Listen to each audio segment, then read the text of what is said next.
is in theory hot, so we can recap away. Okay.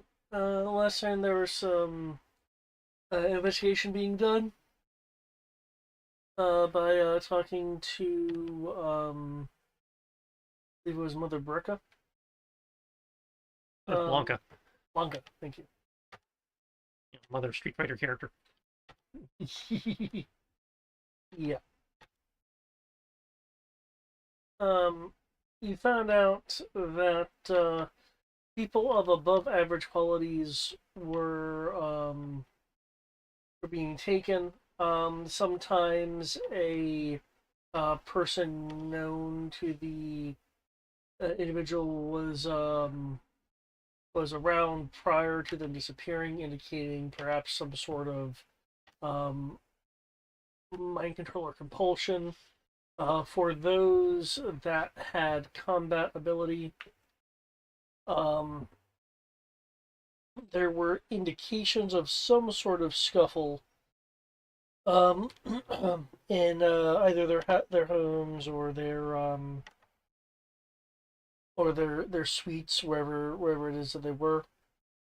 Um, and the people in the area were unaware of any kind of real specifics.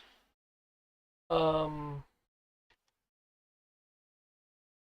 while it was suggested that that you guys could either kind of set yourselves up as targets or wait out at someone uh, who would or could be a target. There were a couple of other options available to you. One was using Blanca's contacts to get in touch with the Lord of Farolo, which which you get more detailed information on tomorrow after her contacts have had time to do their thing. The other was a individual of which she seemed to be unaware of, but you guys found through other sources. That was found, but had no memory of what had happened. They were found outside the Valhalla Gate. They were found with blood on them and excuse me, some kind of scrap. You guys found out a bit more about that, such as where the person lives, while you were at performing festival games and participating in other festival activities. Last I recall, you guys intended to visit visit the person at their house, which was now well, the house. It really is an apartment now. Um, near the mines, because they were kind of declared declared vanished and thus lost property rights. So now the guy has an apartment.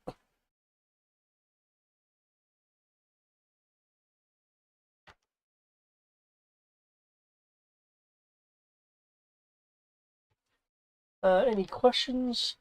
Anything that maybe sounds slightly off? Just the whole guy declared vanished and And can't get his house back. Like,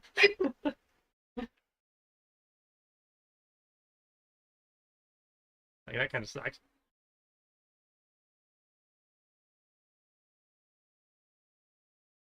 That sounds like everything. But, yeah, it's like talk to the guy first and then get the meeting with the other guy tomorrow.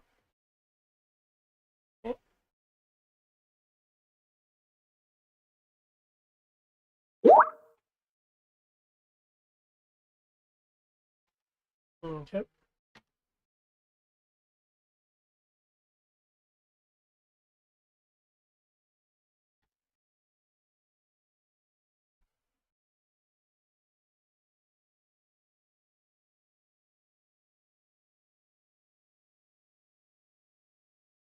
The dude bro's house.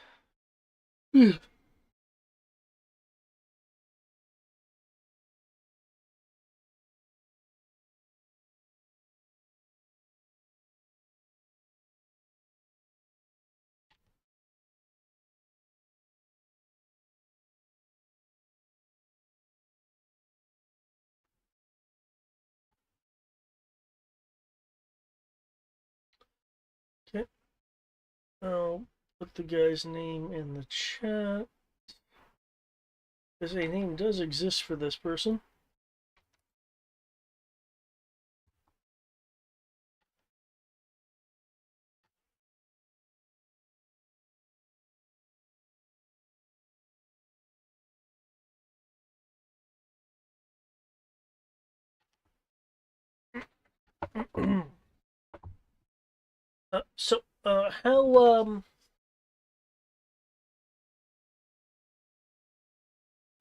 How would you guys like to stay in the more active festivities area? I do know that one of the reasons for being around here was for Sarah. Mm-hmm. Yeah, so at this point, you're kind of wanting to go directly to this guy, or wanting to spend some more time doing some other things. Kill another hour or so doing the carnival stuff, and then we can head over to his place. Okay. Are you going to be taking Sarah with you? Yes. Okay.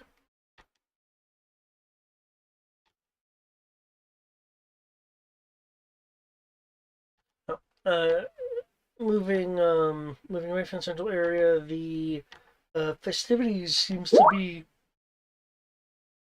Mm-hmm. excuse me, seems to be fairly extensive. What?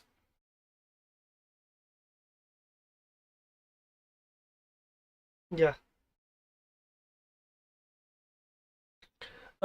It's really extensive as while you're moving away, heading more towards the mining area.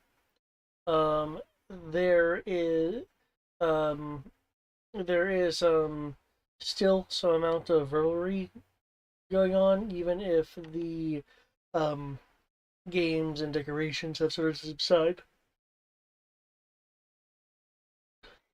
That being said, there uh, you are encountering some people who are wanting to sell what is referred to as contraband spice. Oh, okay. What is it? What do we roll to figure out what it is actually? Um, you'll need either a medicine or an alchemy roll. Given that alchemy is not actually a skill, but it is tool proficiency. It is silver, so Okay. it'll be intelligence-based roll for those proficient with alchemy kits. Let's see. Yes.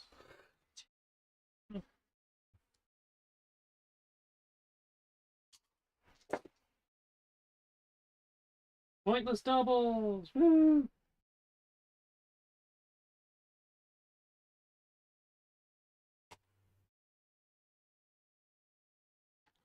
23, eh?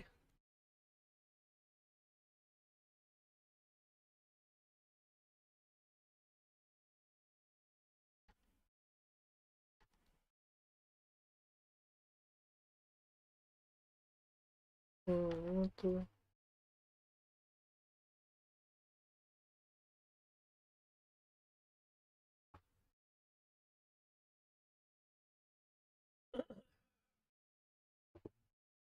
Okay. What it does, it is, well, it is a form of drug. Ah, so it actually is contraband. Yep. What it will do is increase your strength score by 4. Um, for a excuse me, for the span of an hour, provided you have the dosages right, and reduce your charisma score by 2. At the end of the hour, your strength score reverts to normal. After the end of 2 hours, your charisma score reverts to normal, and the reduction in the charisma score is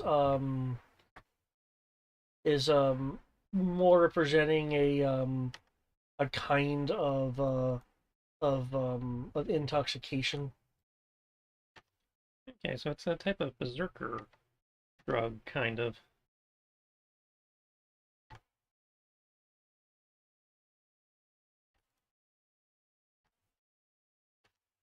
Interesting.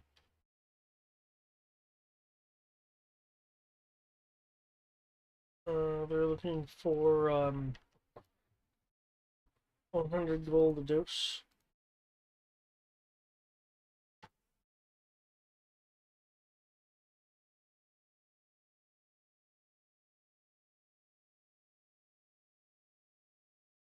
I will hand over 20 platinum. That's 2 doses. Okay.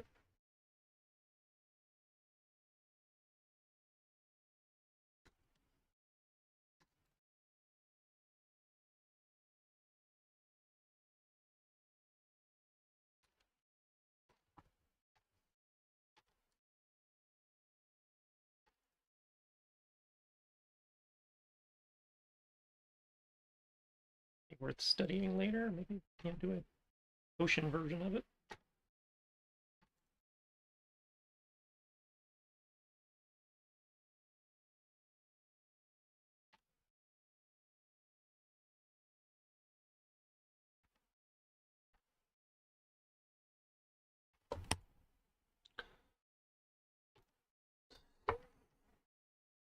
Doing some points here. Oh, double sevens. That's all me.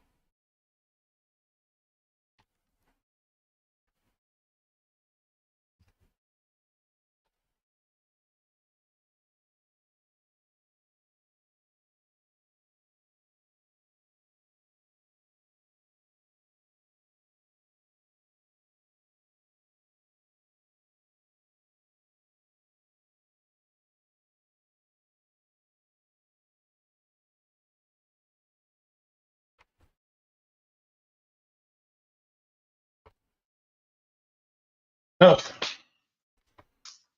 Ah, fuck. You were actually ready this time? Yes. Apologies. I'm trying to finish eating. But yeah. What was that? Yeah, it was great. Thank you. All right. So all right, what am I rolling up? Dude was trying to sell us some spice. Spice or spice? Spice, illicit spice. It gives you +4 strength, -2 charisma for like an hour. Uh hmm. What's 100 gold a dose? Jesus fuck. Wait, so you said it gives us it must say -2 charisma and plus what strength? +4 strength. Jesus. Yeah, that's to the score. Yeah. Exceeds maximum? Yes. Fuck. Okay. That is amazing. Okay. I look at Ash and like, you want to do some drugs? I already got some. Like, my man. All right.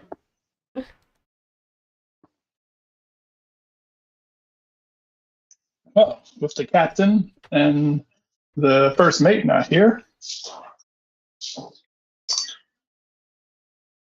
as the next person in charge,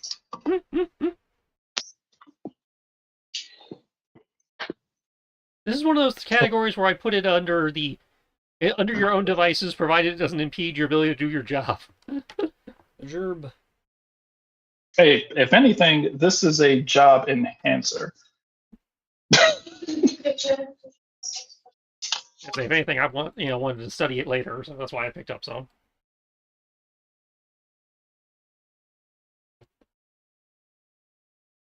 I would like to buy 1 drugs, please.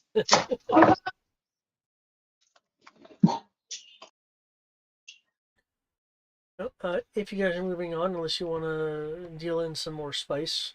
I'm good. I'm just gonna buy my 1 drugs. Okay. I say only because I'm not rich as I say. I think pretty sure that Ash has more money than I do. Can't do this platinum shit. Well, I'll say I'm fairly certain Ash has more money than I do. I'll say, didn't you like gamble and bet on a whole bunch of stuff at the Coliseum? That was Sierra and Matt. I don't know where I stand financially, because anytime we run into something I actually want, I can't afford it, so...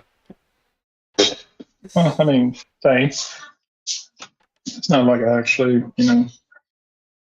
everything I want, I either talk it down or I just like, I'm not getting it because too much. Shit's expensive. Yep. I say we do all the hard work and they bet on us. And until recently, we haven't exactly been trying to make money. Fair. Oh, we did get that large haul. Like I said, until recently. Yeah.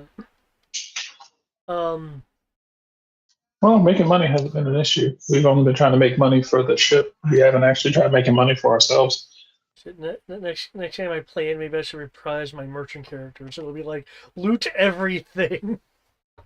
Well, I mean, we're back. Say what? I said we're back to looting stuff now that we realize that we're pirates. I do kind of think we should pirate a pirate ship and steal the stuff that they stole. We robbed from the robbers. Anyway, so you'll eventually make it to the mining district. You're near the mines. You're not you're not straight up at the mines.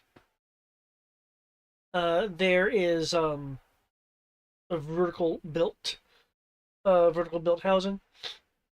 Excuse me, with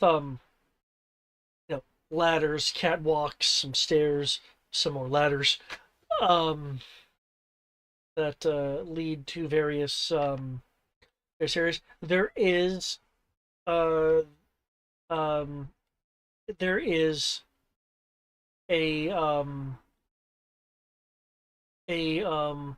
automated elevator to get to different levels. It, however, is out of order. Yeah, of course it. There is a backup. That backup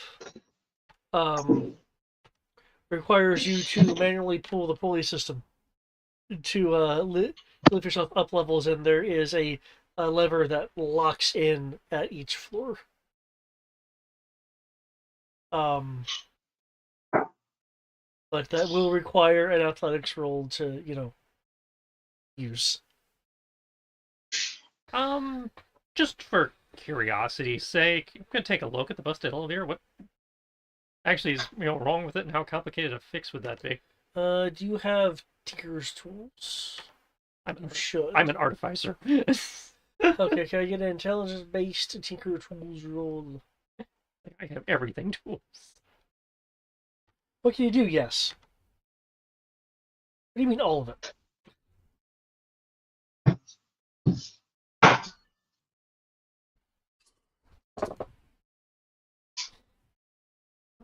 Roll, no, but not terrible.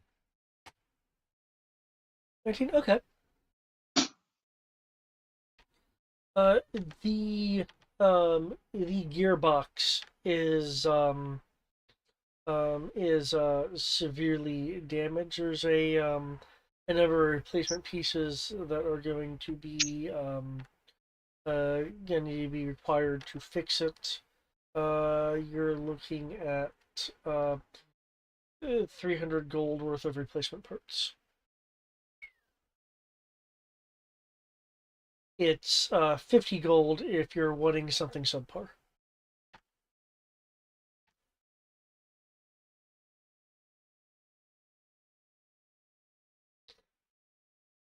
50 gold if we want subpar. Say 50 gold if you want it to work, but to be shoddy, or 300 gold if I want it to work and actually be good.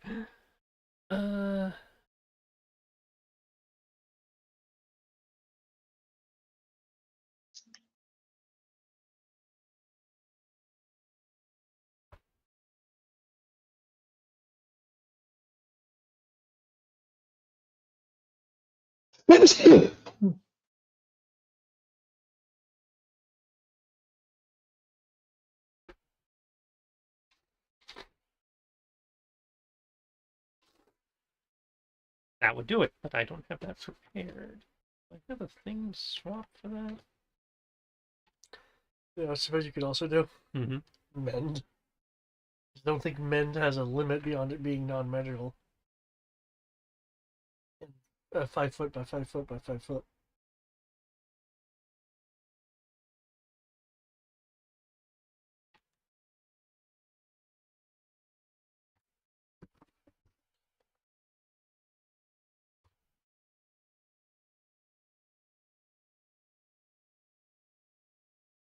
Okay, I'm gonna have to deal with that tomorrow. I do have a spell that would do it, because I don't have that much in the way of repair parts on me, nor do I have mending. I do have the repair panel spell. I can prepare it tomorrow and deal with it then. Oh, a single break. Mm-hmm. Okay. Okay. What you probably need though is and there's like an actual repair spell. Yeah, I have the repair metal spell on my list. I just don't have it prepared today.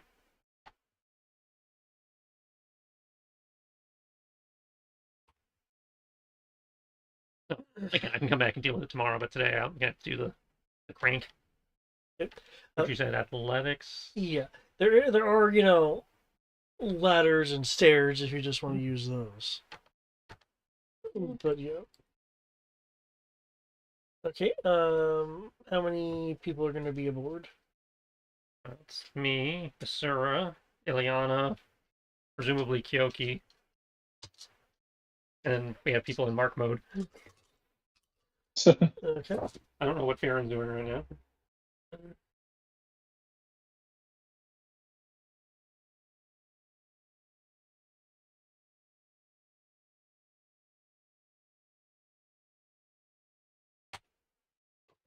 That's a dirty 20 to run the elevator.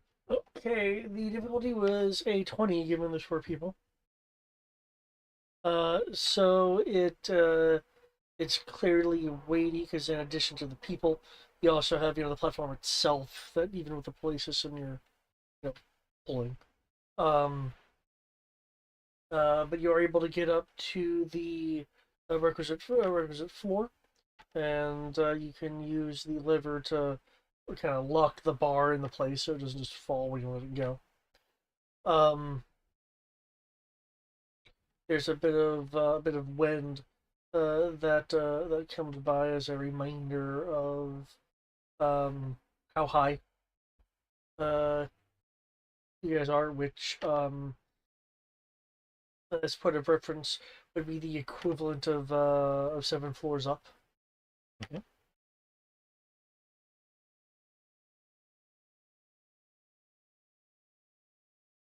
But yeah, you are able to find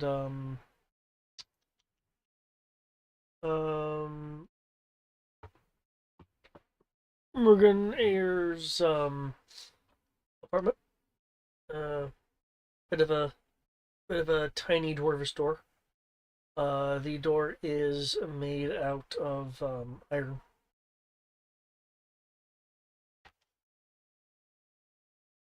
So, they'll knock.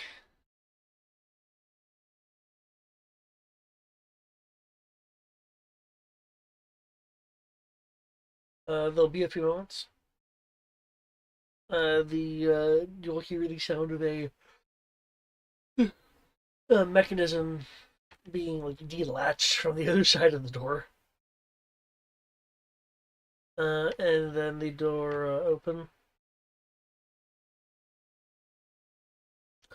I wasn't expecting the likes of you. That's not surprising. Are you sure you're in the right place? I certainly hope so.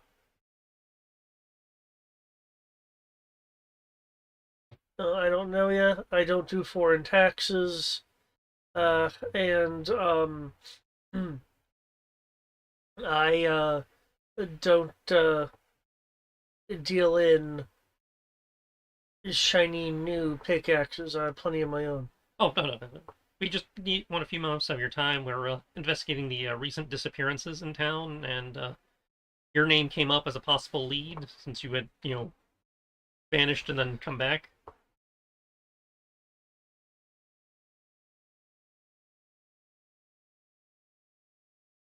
Okay. I'll keep this simple for you. I don't know nothing.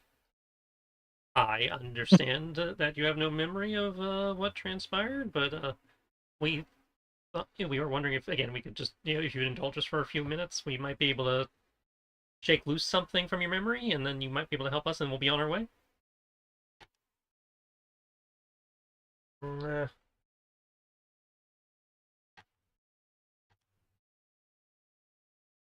I can pay you for your time if it would, make a difference.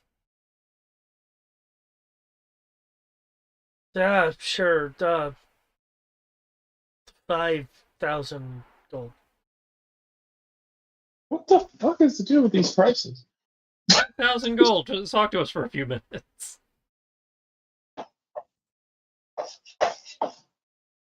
Hmm. 5,000 gold to talk to us, you say? Sure, yeah. Hmm. Do you hear that, kind sir? 5,000 gold. That is a lot of money. That is a lot of money. You must be quite important.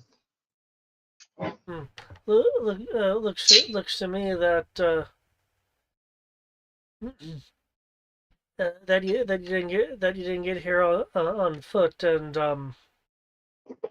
that means either airship, ship, or some high magics. All of which means that shouldn't be that much to you. Okay, I could see that under high magics and airship, but ship doesn't make that much money, easily.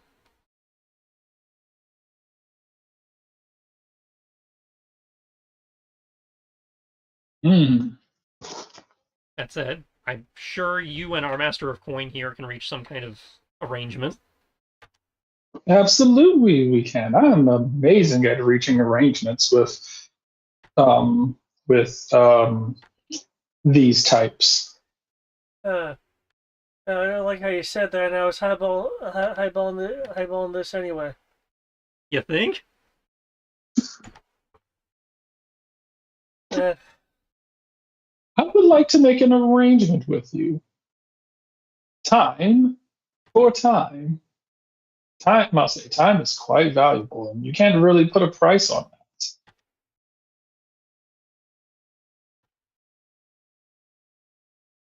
And by your own by your own definition, if we are men of means, then wouldn't that imply that, if we were to have something like an airship, a ship, or other things that would imply that we are fairly wealthy, that would mean that not only do we have wealth, that we would have connections to make things happen. here in Far Hollow.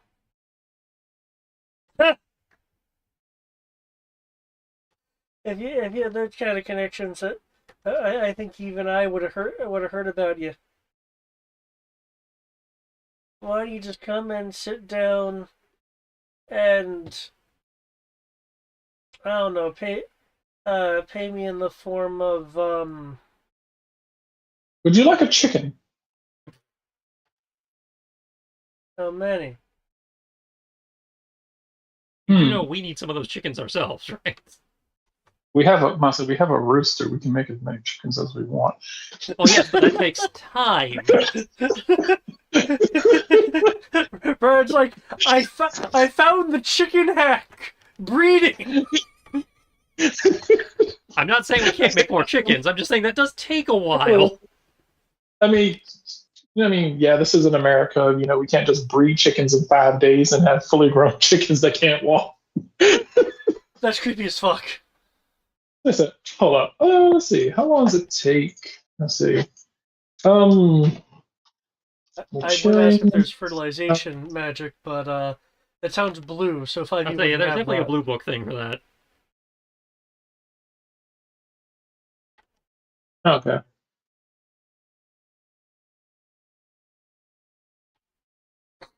Okay. So, I guess reduce some large on the egg. okay. So it would take in 4 months we could basically replace those chickens. And I'll say 4 months. It takes 4 months for chickens to basically reach egg laying age. Right, so it'd be eggless for 4 months. Well, it wouldn't be eggless. I'm only going to give all our chickens. Let me check and see how many we have. We have a lot of chickens. We've been pretty much just keeping all the chickens we ever get. Yes, So, but as I learned when we were doing Ravenloft, it takes 2 chickens to produce enough eggs per person. true. I mean, So you all need that 2 means chickens is, per person, and we currently have a crew of 14 Wait, per per person they- for a meal or to be a part of a meal? for a meal. To do a daily serving worth of eggs, you need 2 chickens per Oh. person. And we currently have a we- crew of 14, which means we need 28 chickens to feed the crew. I mean, technically, we do have corned beef and pork and beans and rice and flour, and we could and fish.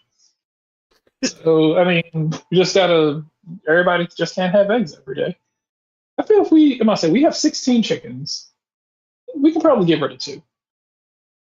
I'm just saying, every time we come up to a place, you offer them chickens. I'm just saying, be wary of how many chickens you're handing out. I don't think they usually accept, actually.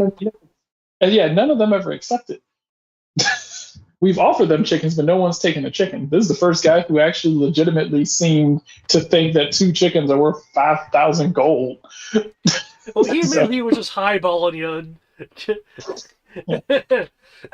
Kind of like 5,000. If there's a yes, that'd be great. I mean, I'll say, 14 chickens between how many people on the boat, you said? No, I said we need 28 chickens. We have 14 people on the boat. Huh. How many eggs does a chicken lay per day? 1. Okay. We need 2 chickens per crew member. All right, so eggs for everyone. If you want eggs for everyone. this is what I'm thinking. 1 egg for each person. I'll say corned not beef a in the meal. morning. I'll say, look, I'll say eggs and rice in the morning. Corned beef and bread for lunch, and pork and beans for dinner. I do want to point out, you could also probably buy eggs. Like, obviously not all the time, but like as a supplement. Yeah, but they don't keep very long. But yes, yeah, we could. When we were in a position to buy eggs, I'm just concerned about when we're sailing. You can't buy eggs when we're on the ocean. And fish. We have an endless supply of fish. We are on the ocean. Unless something about Ladrina basically has a shortage of fish. Oh no, we can fish. It's just a matter of question of do we actually catch anything. Do you catch anything? And if you're in the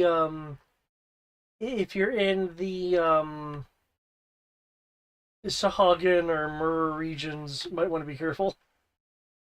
Oh, maybe that's what we could hire. We could hire a fisherman. I think anyone with the survival If anyone with a survival skill can fish. I know, but if we have a professional fisherman, Ooh. get get our own bubble gum, You could do better than that.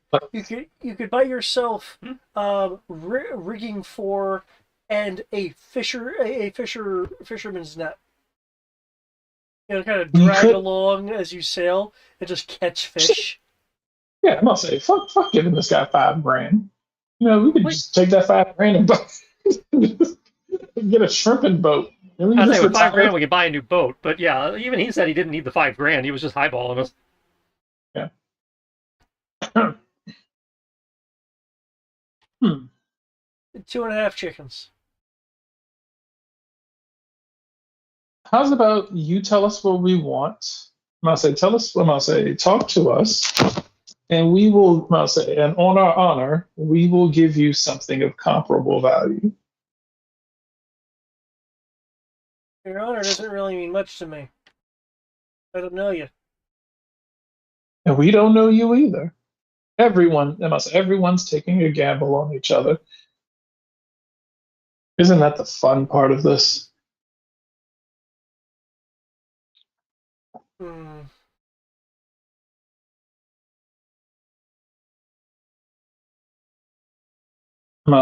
Keep in mind, there are some shady people around here who, if they, I'm pretty sure you're aware of them, just like I'm aware of them. I must say, since it appears that we run in similar circles. So, This is far hollow unless you're an outsider.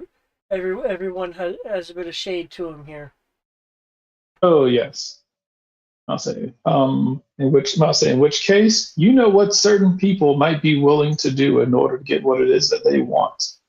I don't like being those type of people. I don't want to be those type of people. Being those type of people usually aren't very much liked. It's probably the reason why you haven't. I must say, it's probably the reason why you haven't heard of me with, I must say, with the persona that I'm wearing right now. Hmm. 5 eggs. Hmm? 5 eggs. 5 eggs. That is doable. I will get you 5 eggs. As a matter of fact, I will make sure that they are of the most lovely speckled colors. Great. Look over at Ashram's like 5 eggs seem reasonable. Yeah, I think we can swing that. I 5 mean, eggs it is. you know if we could swing that. You're the quartermaster, but Yes. I mean, I'll say so. 5 people just don't get to go without eggs. Should be fine. And we must say we've got 1, 2. I can go without eggs. I can go without an egg for a day, and 2 of them are in mark mode. And if I remember correctly, what's her face is a vegetarian. Hmm? So Ileana's a vegetarian. So no, there she's we not a go. vegetarian. I thought you said she was a vegetarian. Hmm. You're Vegan? stereotyping the druid again. Yeah, I was. I could have swore somebody mentioned that she was a vegetarian. People have accused her of being a vegetarian because she's a druid. I couldn't remember. I thought somebody had mentioned this. I thought somebody said she was a vegetarian. I was like, okay.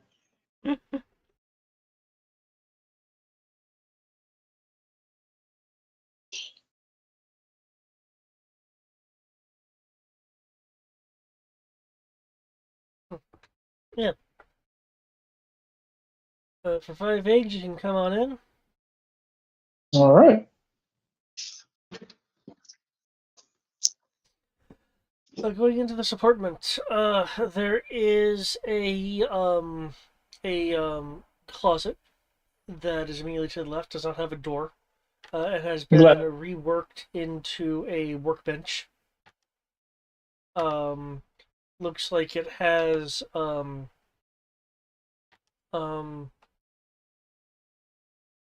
looks like it has metals. More specifically ingots. Some still with like or like attached to them, because like, there's with earth and rock attached to them. Um, Looks like they've been in the process of being kind of cleaned and refined. There is what is presumably the bedroom, but the door is closed to it. But mainly the area opens into a living space with a wood fed stove, some equipment on racks hanging on the wall, which looks like mining equipment. Um, mm, mm. There are some shelving units.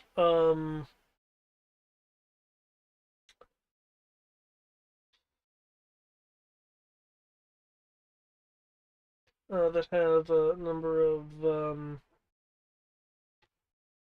items on them.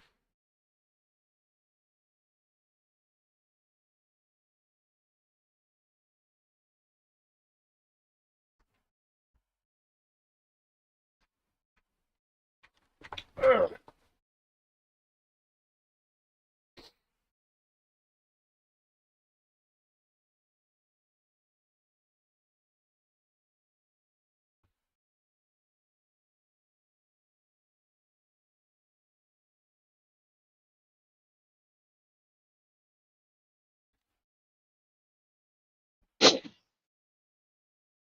Uh,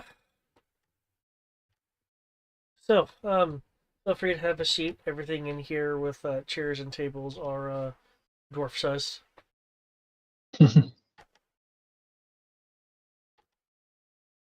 um, so I'm used to tiny rooms, you know, and I'll say, I'll say considering I'll say considering the empire, yes, you know, tiny rooms, small mats. Um, Hmm. you're confusing the Empire is Arabic based, not Asian based. But I mean the I'm also about the Silicon Empire. Um, So the The Yokin yeah, Kingdom. yeah, Yoken Kingdom. Yeah. It's like I say, you know, I say tiny mats, small rooms, Yep. low overhead. Since you brought it up, I do have a question. What exactly are you? I identify as human. They have those over there? They did. As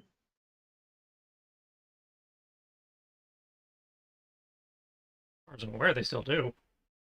I was just kind of giving you a look, like what happened to him? Hmm. What happened to him? Hmm.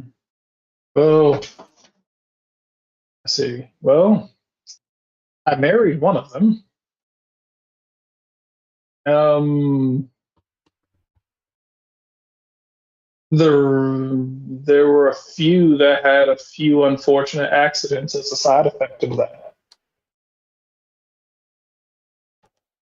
And then I haven't been back in years. I thought humans dealt with ring weddings, not red weddings. Hmm? To be fair, I was coerced into it. So Well, it's not a wedding, is it? it was a wedding. People didn't approve. And my wife didn't approve that they didn't approve.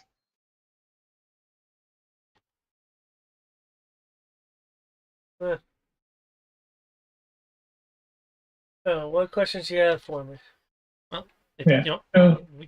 just one, very, non-invasive, just cursory, examination. Just make sure just see if you were enchanted or something that might be blocking your memory. And while we're doing that, if you could just tell us what you do remember of the before and after, since you said you don't remember much.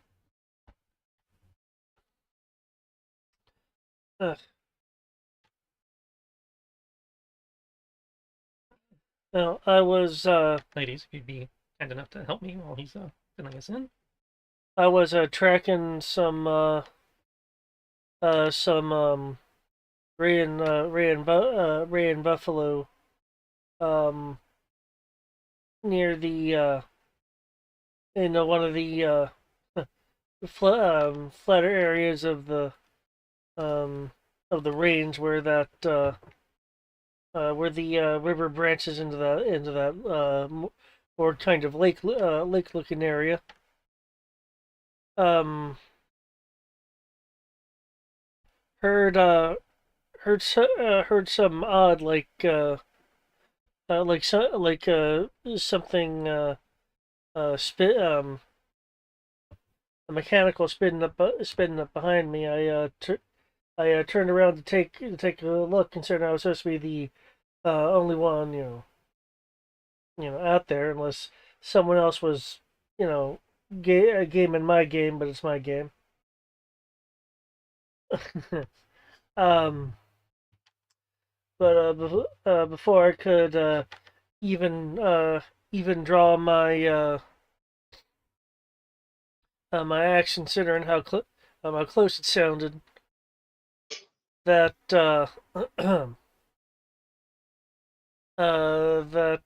Buffalo got spooked by the sound, and pretty sure he had both of us. Next thing I knew, um, Midge was uh, po- um, pouring some water on me to get me up, and I had maybe it was the butt of the other guy on me, and had that pointing towards a particular item on the shelf. Had that on me. Um, Figured maybe I just clutch at someone when the buffalo got me. When you say buffalo, do you mean like the animal, or is there that like a regional thing? I'm sure it's hardier than any non-mountain buffalo. But an actual buffalo. Okay. So to make sure Tristan followed, dude was out by lake, got into a tussle with a buffalo. He was hunting the buffalo. Okay. Heard something mechanical spin up nearby behind him. He began to turn around to confront it. Got clocked. And then the buffalo, according to him, got spooked and ran into himself, and allegedly whatever was causing the mechanical spinning noise. Um, and then he woke up via a person named Midge pouring water on him. His clothes were bloody, though not of his own blood, and he had some sort of thing on him, which he was pointing out, which he assumed he may have grabbed after being hit. So from his point of view, wild animal must have knocked him out. Okay. Well, I do want to examine the item he was talking about. While he was talking, Ash will have taken a like a little handheld device with a bunch of like pointless little whirly gigs, kind of like the PKA meter, like a weird steampunk hybrid of like the PKA meter and a tricorder. Huh? And it'll have like a couple of lenses that like swing out from the side when you like hold it up. You're looking through the lenses, got like auras and shit. Okay. And he's quietly talking to Asura and kind of showing her how the gadget works as I'm walking her through the ritual casting of the identify spell while the guy's talking. Nice. To identify, because according, and I will post it here, as we learned in Ravenloft when I actually read the spell again, if he's under any kind of spell, such as a modified memory, the identify in theory will detect it. Okay. As per the last sentence there.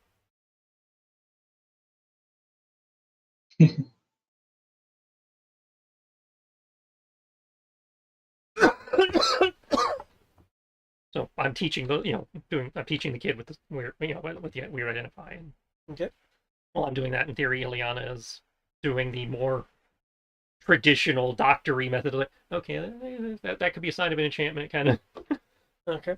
Well, that's going on. Kyoki, is there anything in particular you're doing? Since what they're doing will take a little bit of time, you could investigate the item that Ayer pointed to, or you could just be doing something else. Let's see, investigation. Sure. I will investigate. Feel free to make an investigation roll. All right. Let's hope for the best.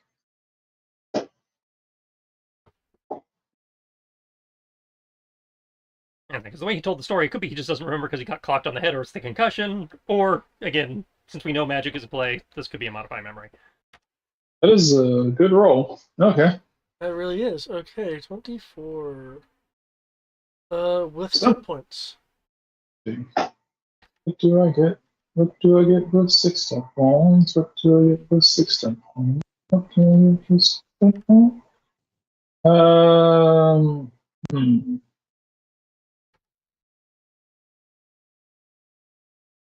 It's not a spell. This isn't role play. Exploration? So I'm not really quite sure what would actually apply here. I'm not sure if you just want to creatively apply anything. Let's see. Well, let's see.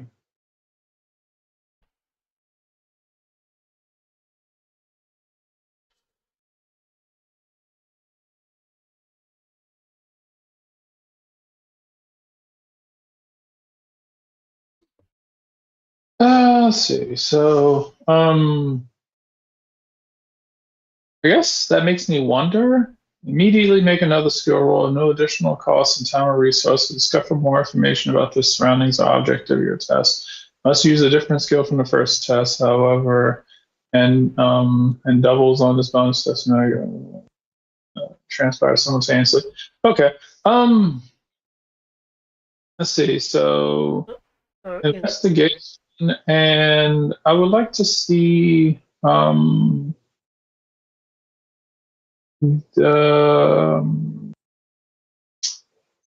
survival to see where this could have been hidden in order to spring up on him. See how this possibly could have been laid as a trap. I suggest I describe to you what you can identify the item as, and then me follow up because I can tell you that this isn't a trap item. Okay. I mean, well, not so much a trap item, but he was like, yeah, it just kind of popped up. And so I was like, okay. I was like, well, he said he just had it on him when he woke up. Yeah. So.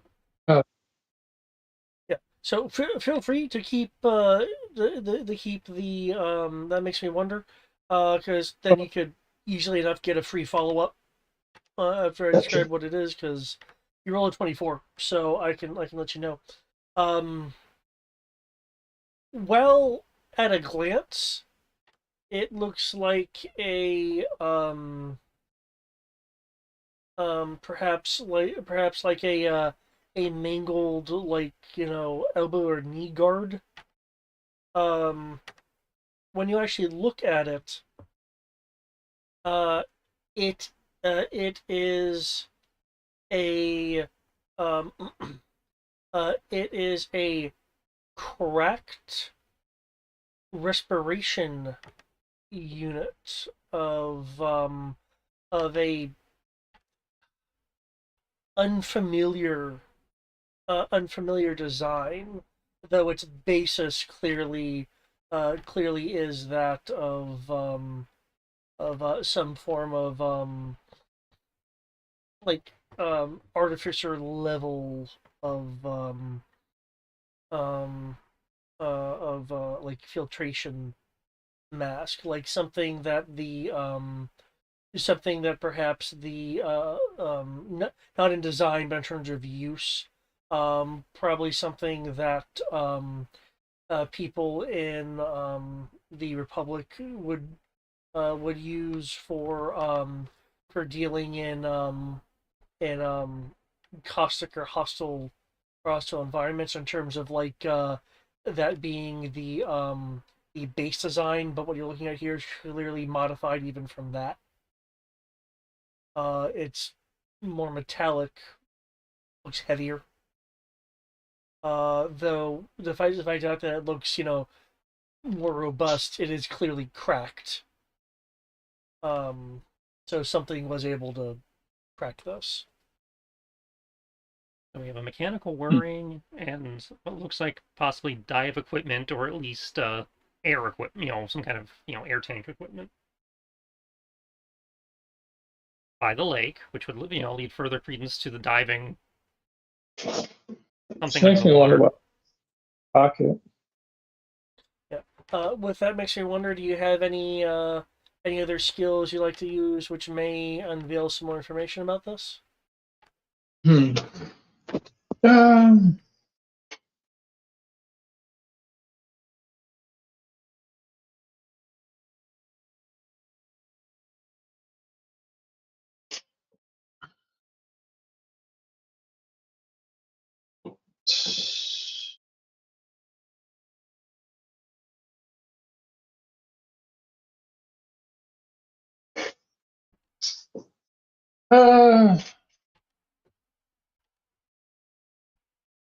uh, best guess possibly be like a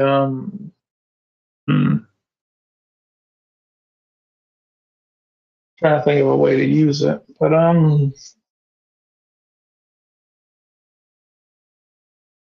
I guess a history check to see if there's any sort of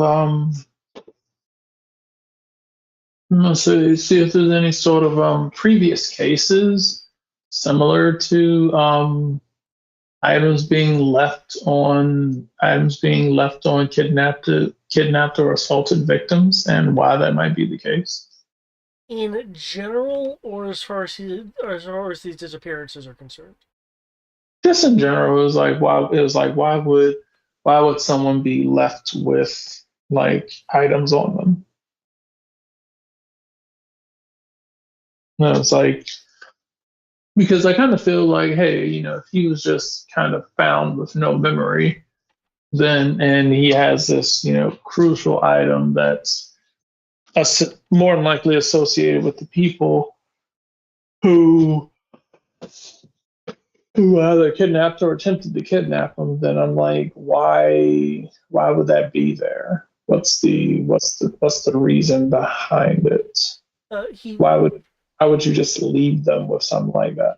It's like, wouldn't you try to cover your traces? It's like some almost, I'll say to an extent, almost seems like a calling card almost.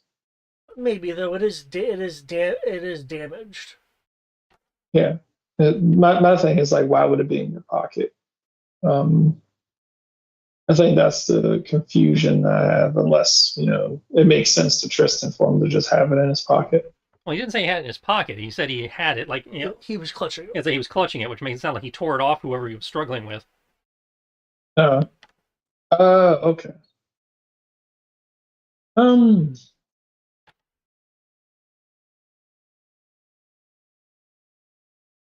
I guess history to see possibilities of criminals who use dive masks in their crimes. Well, even in Elthorol, I can tell you there'd be a number of them, though not usually in mountainous environments. Yeah. So hopefully that could narrow it down a little, maybe.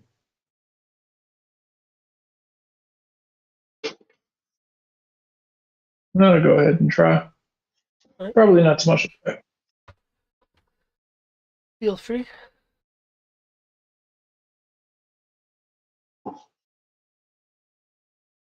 Right. 16. Okay.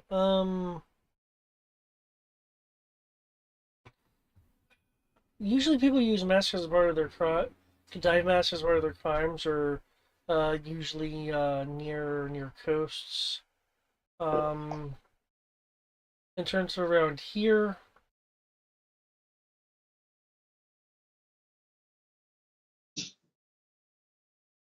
there was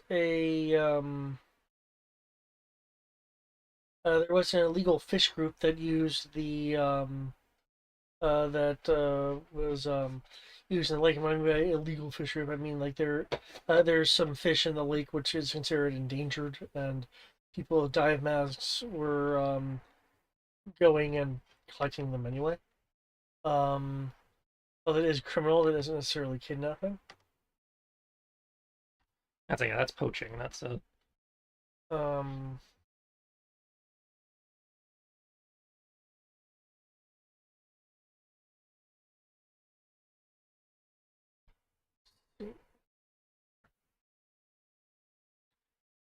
um, Looking at the design here a bit more.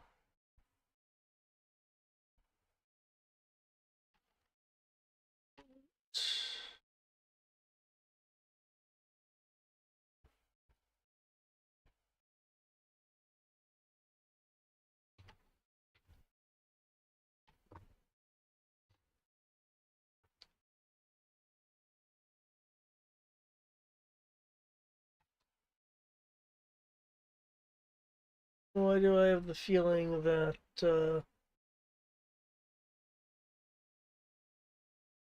that this thing did not give me a proper description? Because they never do. Yeah, yeah. So I'm looking at a picture of what appears to be the source of this thing, and while it does fit the description of a respirator, I would not use that as the full-on description for the investigation portion of the thing. Okay.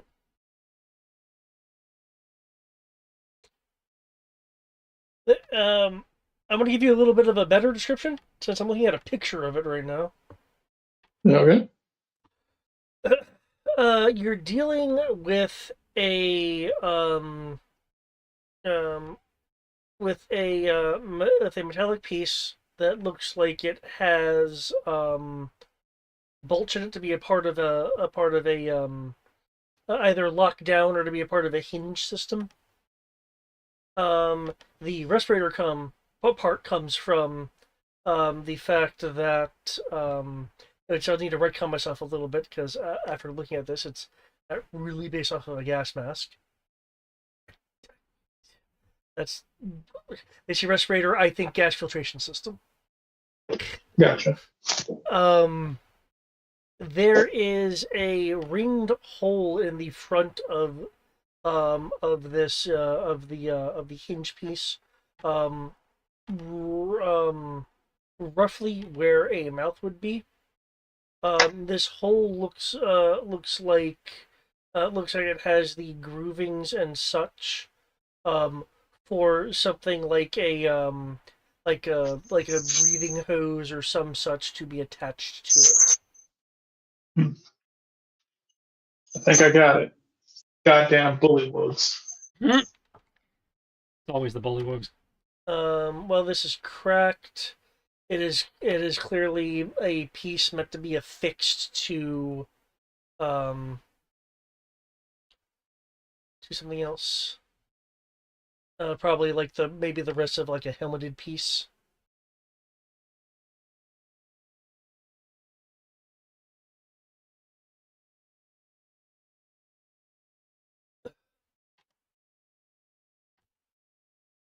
Freaking- So homeboy was about to get captured. He started swinging, knocked off a mask, and woke up a part of it. Yep. Okay.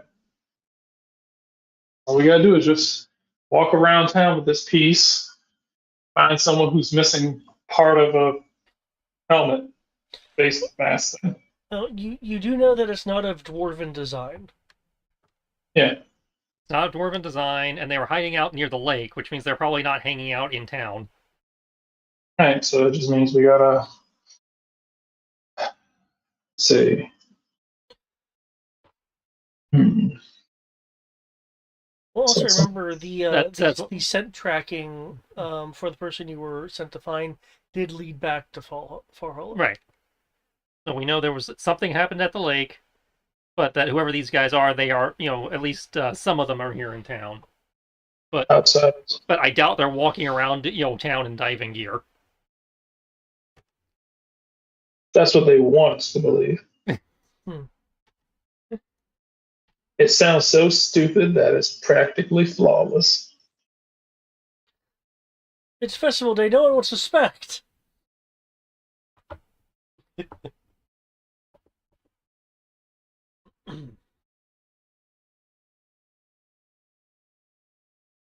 Okay.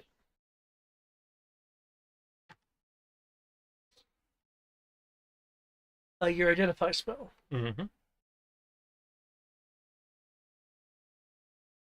Assuming. Uh, he is uh clearly under the effect of something that is effectively effectively a an enchantment. It's it's reading um a bit off to you. Um, but something like I believe Modify Memory specifically has a counter to it. And it can be removed with remove curse or greater restoration. Okay. Um, yeah, so something like so as you suspected, something like your remove first greater restoration could remove it, but due to it not reading as, for lack of a better term, regular magic, um, the person casting will need to make an Arcana roll to adjust for the difference. Okay. Unfortunately, Ash can't do it because he doesn't have either of those spells, but he can assist Ileana, who has greater restoration.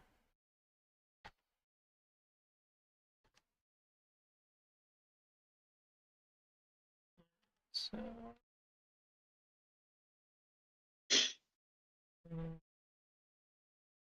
Okay, so they had to roll a what?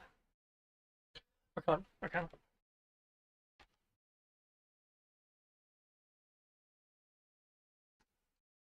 After it's ultimately revealed as to what this is and what's going on, I'm perfectly open to the idea of retconning this for future stuff. But And under the circumstances, she will guide herself.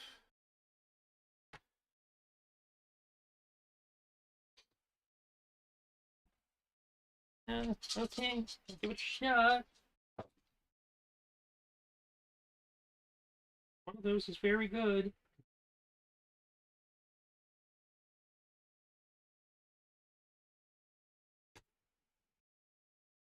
ready? Okay, cool.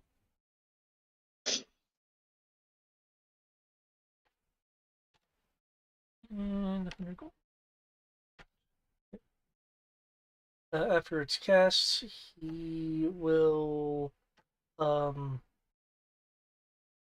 immediately go for a tankard of alcohol and down it. Wasn't that bad. Uh, you don't know what it is. I just remembered. Hmm.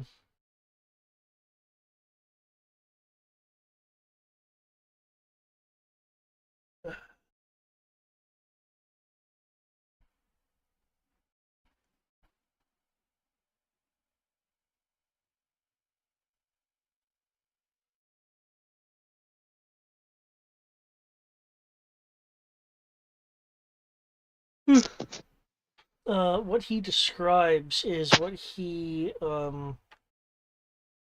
remembers after being hit by the animal that was spooked.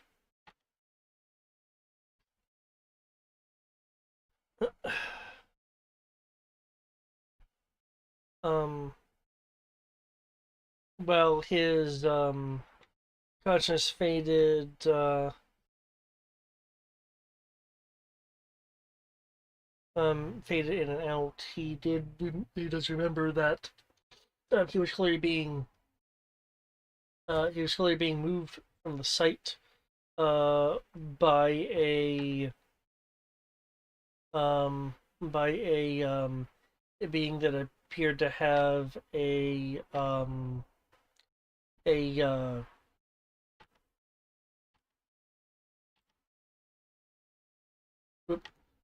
a at first he describes it as a gauntlet. More accurately, when he thinks about it a bit more, it's like like a prosthetics cap, though it could be a gauntlet gauntlet with or it could be a cap with maybe finger controls in it because he can't. He's not sure. What he is sure is that this cap on the end of either an arm or surrounding a hand um, was a circular saw like what carpenters use, but um, but about uh, 40 or 50% larger.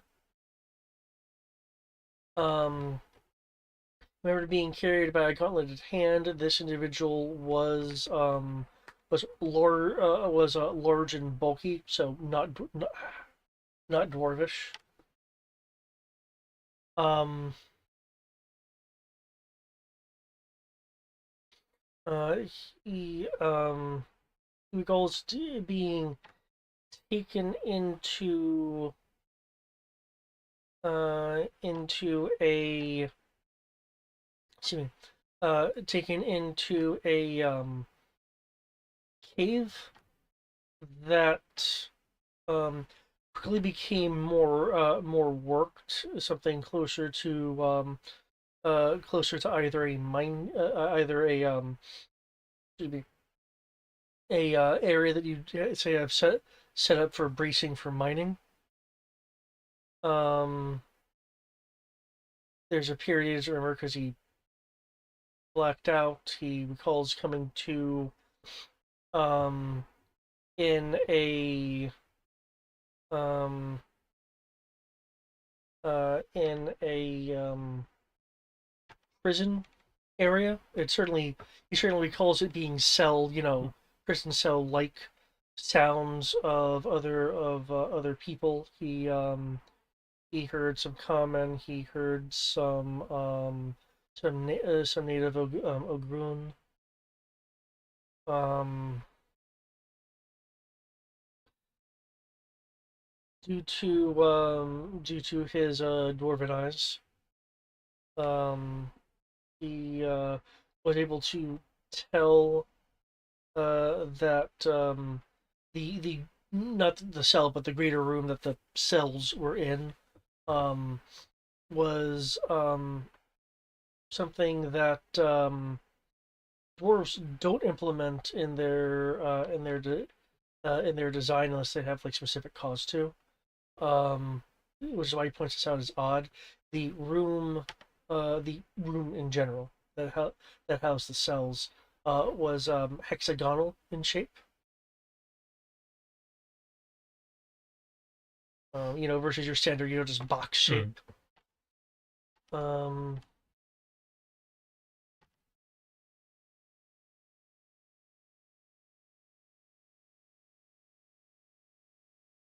recalls being um,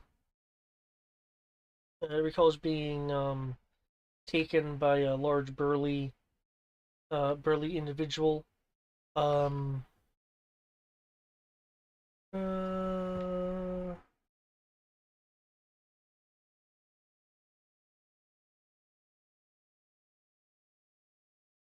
Remembers the individual having a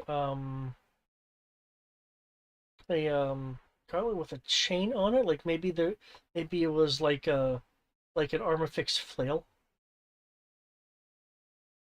Um,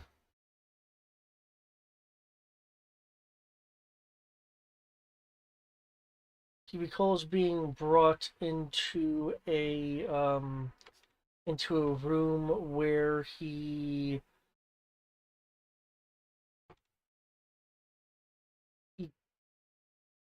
can't quite remember details, many details specifically. And by the way, this is not due to any failing of recovering the memory. This is I'm just not his getting mind yeah. blanking it out. Yeah. You didn't get a good look or whatever. Yeah. But what he does remember is he was brought into a room with a individual that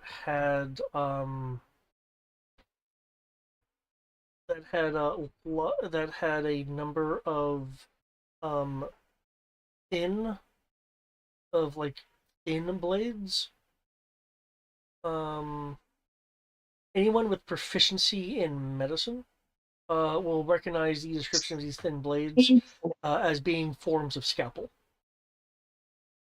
Okay. That's what I was like, did you say thin blade or thin blade? Um, Okay. a thin blade, a blade with not a lot of width. Um,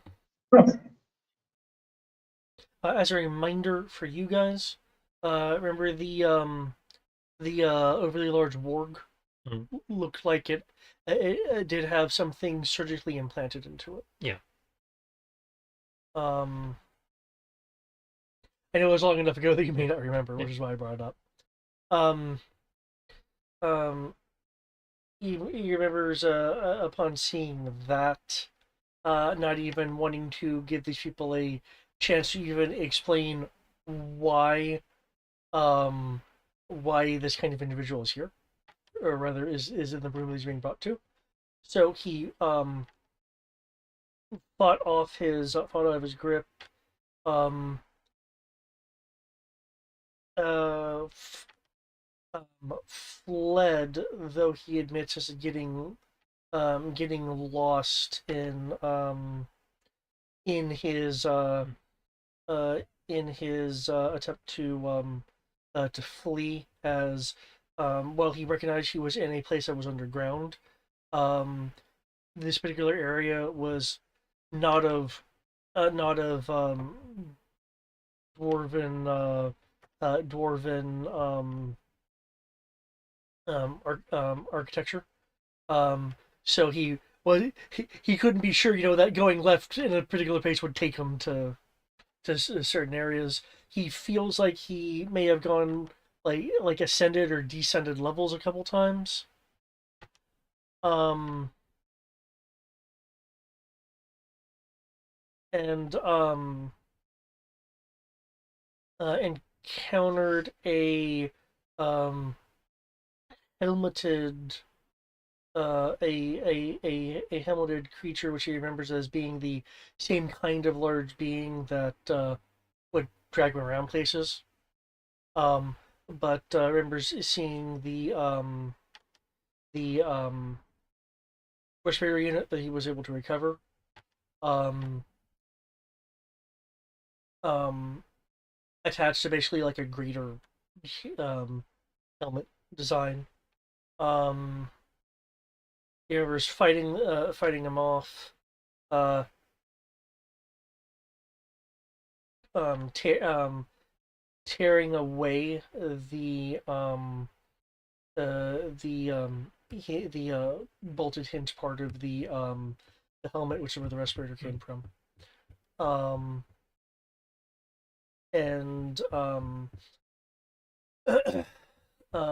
and running towards the exit of a shaft because he saw light.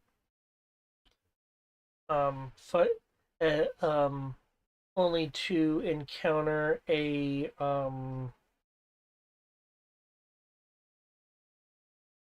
what he hopes to be a tall human. It was a person garbed in a full helmet and like an obscuring clothing, um, armed with the I will call them scalpels. He'll describe them as thin blades because he doesn't recognize them as scalpels. Um, with with, with scalpels clearly intending on stopping him from leaving. Um, Okay. armed armed with the respirator piece. He combats this individual. Is able to kind of batter him down enough to get past him. And as he's running, he and reaching the exit of the particular area was into the outside. A large, pronounced headache overtaking him. enough to cause him to get narrow vision and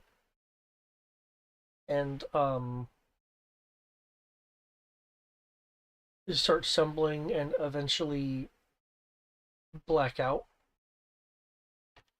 And then the next thing he remembers is being doused with water. So clearly, he was either he was able to either make more distance and not remember it, or maybe he deliriously crawled for a bit. He's not quite sure. Hmm. Um,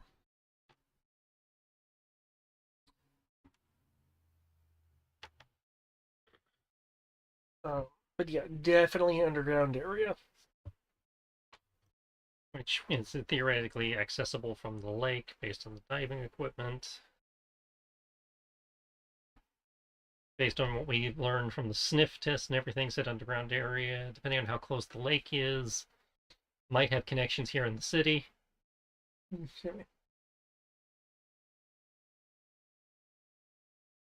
We know that they're that whoever's doing this is non-dwarves, Yeah. and they seem to be operating with Republic-style equipment based on the armor and or dive tech and all that. Was there anything in the armor he described that might be a telltale sign of like say Drakengard style or dwarven style or something something telltale in like the design of the armor or like the livery on the armor? What's that term used? Livoria? Livery. Livery? Is Yeah. that like some form of Heraldry, heraldry? some heraldry symbology. Okay. I just wasn't familiar with the term. Yeah, you not heard that before. I mean, I've heard heraldry. I know what a coat of arms is. Livery is like the cloth stuff that all that is on. Okay. I thought that was like, was it, like tabarding? Or... Tabard is a specific one. Okay. But the type of like the tabard, the cloaks, the fancy shoulder, all of that's part part of your livery. Okay, gotcha.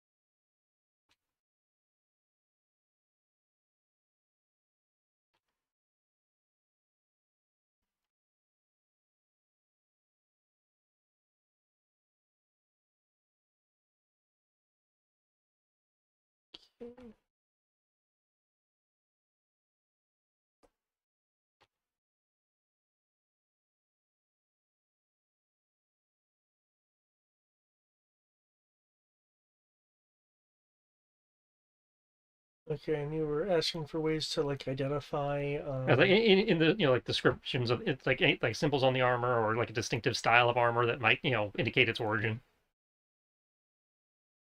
Because based on the places they're based on in the setting, Republic armor would be very distinctively different from say Yoken Kingdom's armor.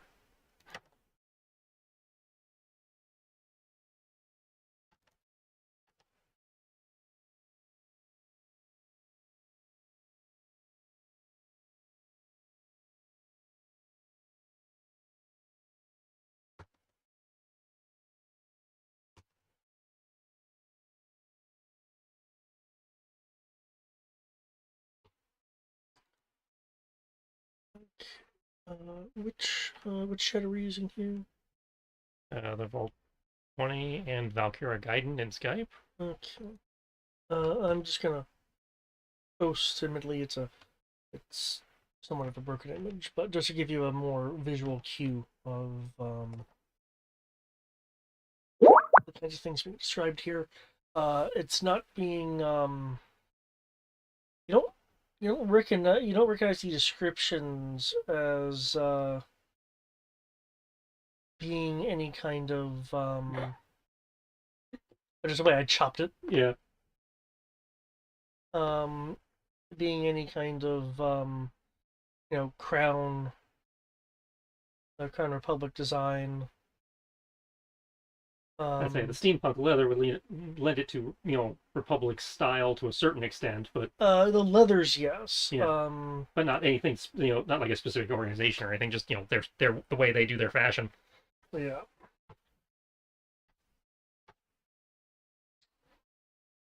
Like the helmet with the respirator hose did not strike me as a typical design Yeah, of no, the crown, but that is a again we took fashion from yeah, fashion design, but not not anything definitive.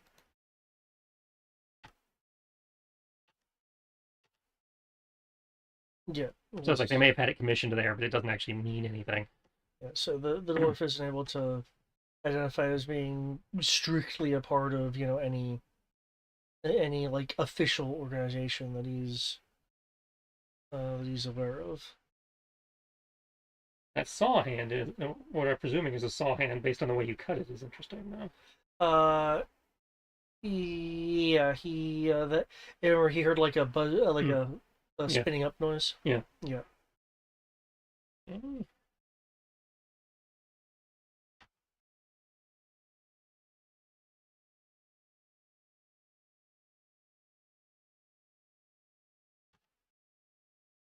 Well, thank you for your time.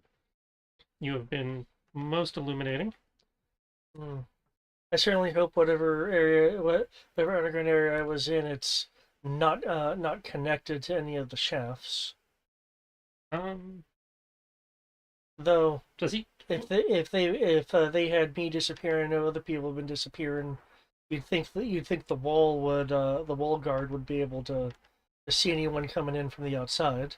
That was concerning, considering one of the other disappearances we were investigating seemed to indicate that they had somehow gotten back into town.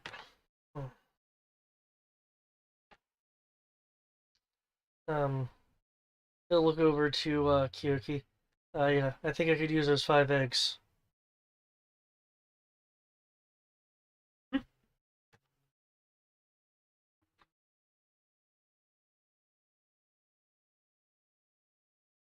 Obviously, we don't have those on us. We have to get back to our ship to get them, but we can have a runner bring them over. Yeah.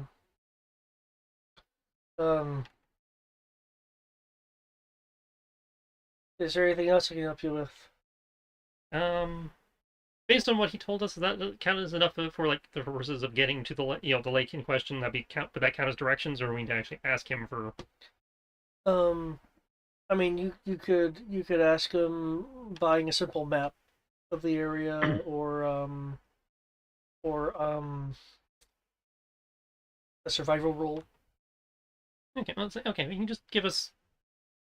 Was it we were out there early, yesterday, but just basic directions to the lake in question would be Yeah, helpful. he'll give you some basic directions.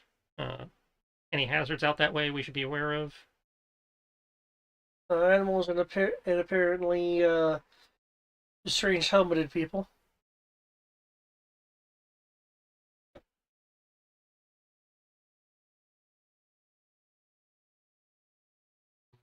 Hmm.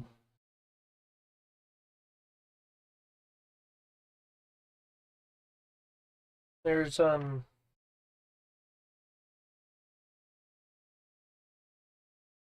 there's a cranky ogre out that way, but as long as you avoid him, he shouldn't be too bothered by you. Okay, so don't piss off the local ogre. Got it.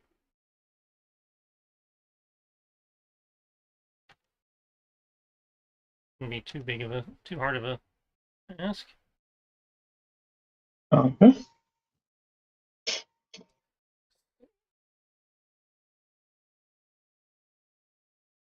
If correctly, you guys had pretty much spent your morning asking around and eventually getting to Mother Blanca's. Yeah, so we did the morning, doing intel gathering. The afternoon was at the carnival and with this guy. Okay. So we're probably coming into early evening at this point. Yeah.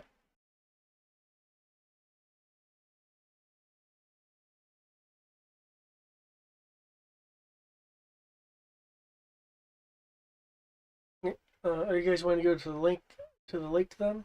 Probably shouldn't do that tonight.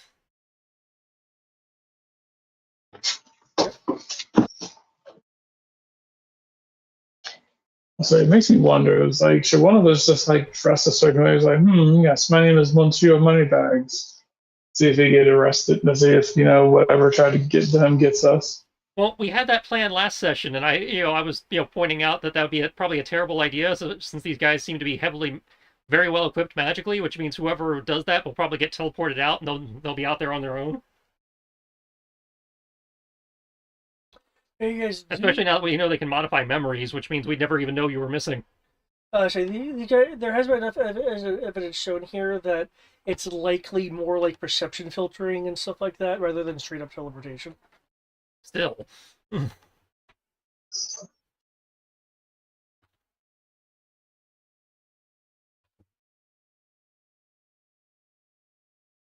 seems a very high risk, no reward situation. Reward is the friends we made along the way.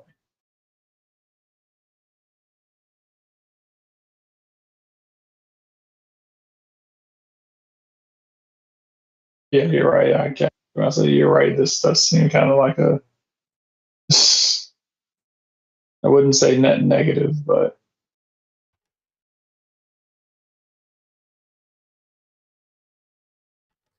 So I would describe it as certainly a risk if like one of you's being bait and the rest are in the wings. Yeah.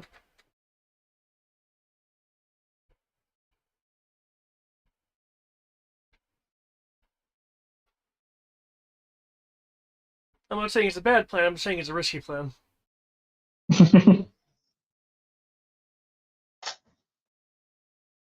And now with the lake lead, I don't think we have to necessarily, worry about that risk yet. We can check out the lake first, see if we get anything from that, and if that doesn't work, then we can, revisit the please kidnap me plan.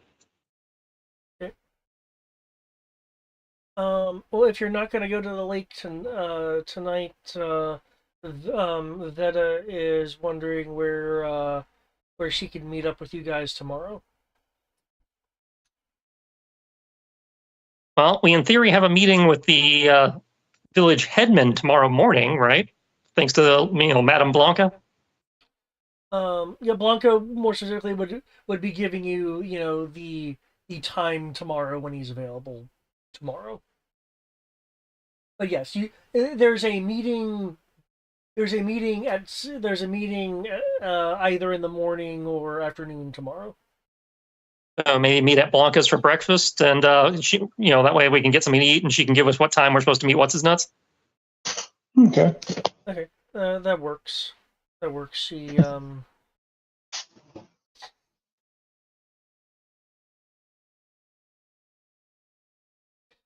may just book a room over at Blanca's anyway, if that's gonna be the meeting space.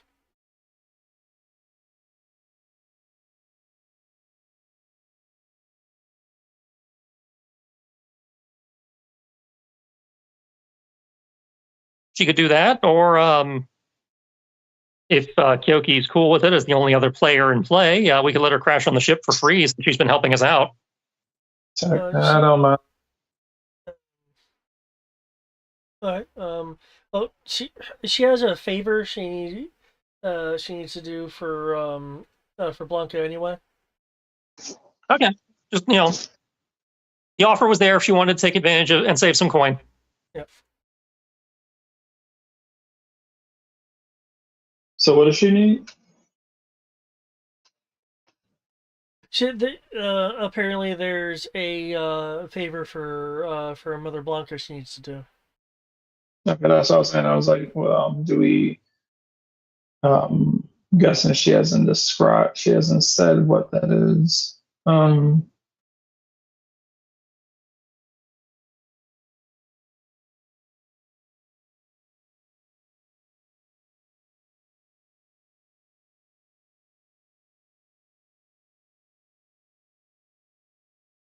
There's a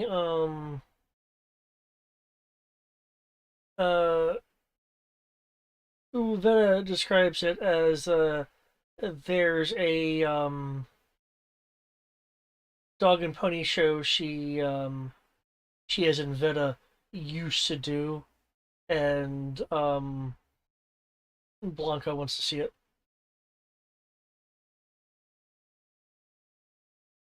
She Veta seems a combination of annoyed and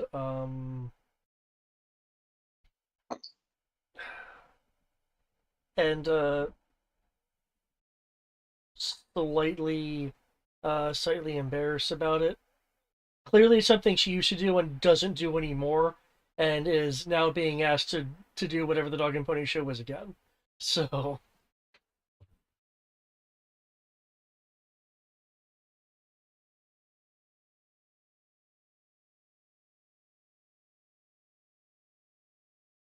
she's not wanting to immediately go. She's not wanting to really go into the details. I mean, if you guys want to make some checks, you can have her divulge specifically what it is, but she's not wanting to go into details about it.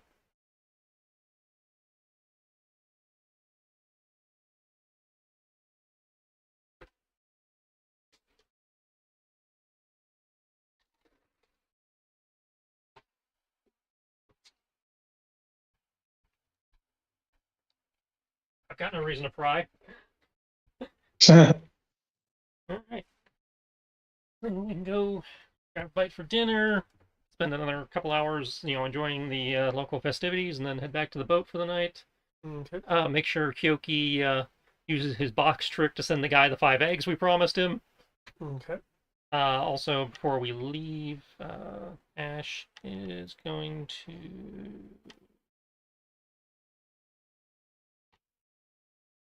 make a sleight of hand to surreptitiously leave this guy in platinum for his time. Nice. And to get his, to help him get his shit back together since he got screwed over by the system. Yeah. Like, you were illegally disappeared, and now you're back, but we seized all your assets. That's a 16. That's pretty good. So just, again, quietly leave it on the table, and, he can find it at his leisure. Just try not to make a big deal about it.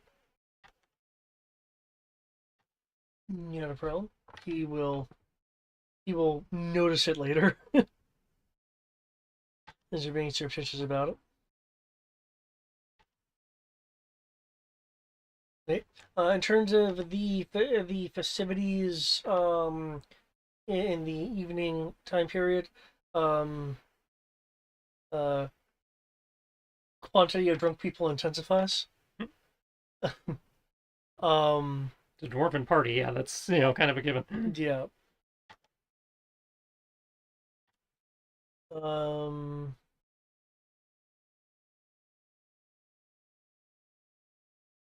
Unless someone's going to stop it, it's always going to be crowd search for Crazy Cuz. As long as we can keep an eye on her while it's happening.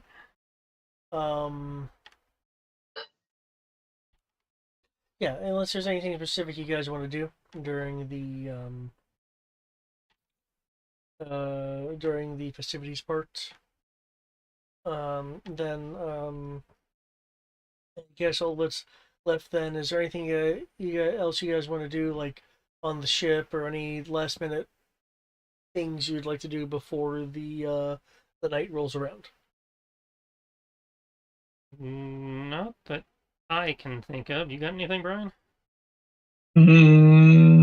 And so we're going to do this as a favor to her, or I must say, just as a favor. She's staying on our ship, correct? Oh, no. She went off to do her own thing for Madame Blanca, and she will be staying at Madame Blanca's. We will meet her in the morning. Okay, cool. All right. So she's all right. Cool. I know we had offered the ship, but yeah, I offered the ship. She decided she'd rather stay with Madame Blanca since she had to go over there anyway. Makes sense. Okay. All right. Let's see. And she'll meet us in the morning to continue. Yeah, she'll meet us at Madame Blanca's in the morning, because Madame Blanca, we have to go over there anyway to get our meeting time for the village headman. Gotcha. All right. So yeah, it's just, do you have anything you want to do tonight before we go down for the long rest? Um, hmm. Oof. Nothing I can think of. I feel like that's a problem. um, need to be done.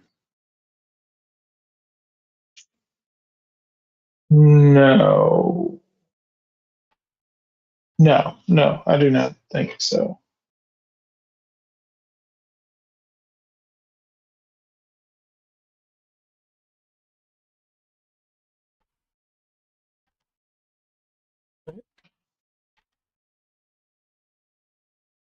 Alright. No, in that case, the next day we'll roll around. And I need to configure action spells. Hit the long rest button.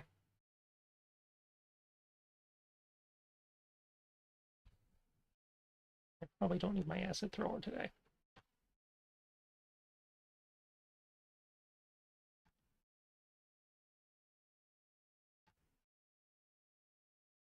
So my acid thrower has become repair metal.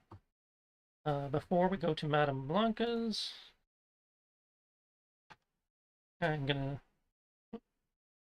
pop that onto, swing by the dude's place and pop that onto the elevator. Oh, okay. Fixed. It'll whir back to back to life. All right, that's my good deed for the day. Uh,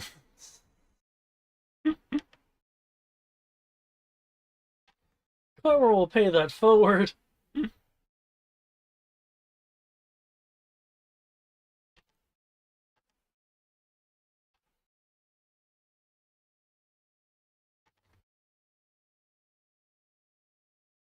Okay.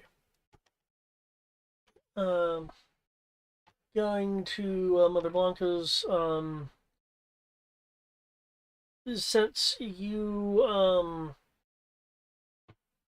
since you know the password, you're let in. Because you're return people, you are not charged the door fee. that's awfully nice of them. Who do you have with you? Given what we now know, and that, well, no, they said it was a week-long festival. Yeah, the festival itself is like 4 or 5 days. No, sorry, it's 3 days. Okay, well, given what we now know, probably should not bring the kid with us this time, so we will leave her in the care of Diala, and yell at Diala, like, hey, they're grabbing people of exceptional talent. During the carnival game, she demonstrated what might be construed as exceptional talent, so you can just keep her maybe in your purse for the day to be safe. Good call. Because she was rolling really well. Yeah. She demonstrated, great, constitution and strength. So we're not sure if this is a warning, issue. So yeah, we can just keep her in the, in the purse for the day, where people in theory can't get to her easily. And by that I mean at all. Don't make this a legitimate kidnapping. Okay. Kyoki, do you have any particular things you're going to be doing prior to returning to Madame Blanca's? No, but must say tonight. No, I would say let my warlock shit recharge, but I haven't done anything since the last time. So, Okay. I mean, your warlike shit recharges anyway, but yeah, that's what I was about to say. I was like, there's not. No, I say I didn't do anything, so I can't look forward to getting any particular thing done. And then I was like, wait, nope, happens anyway. I'm good to go. So it sounds like the two of you and Leon. and possibly Farron, Okay. if he wants to come with.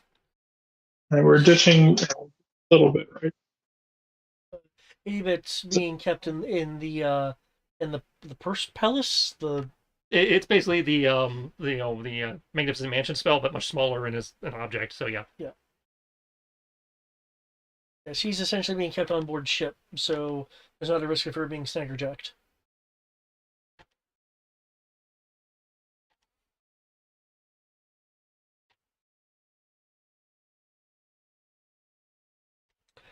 Okay, yeah, Madame Blanca's. There are wait, there's a special going on um for Iron Fire Liqueur, given that it's, I believe, the second day of the festival. Um, um, there is the equivalent um, of a of a Ogrun rock band taking up the stage part. Um, sounds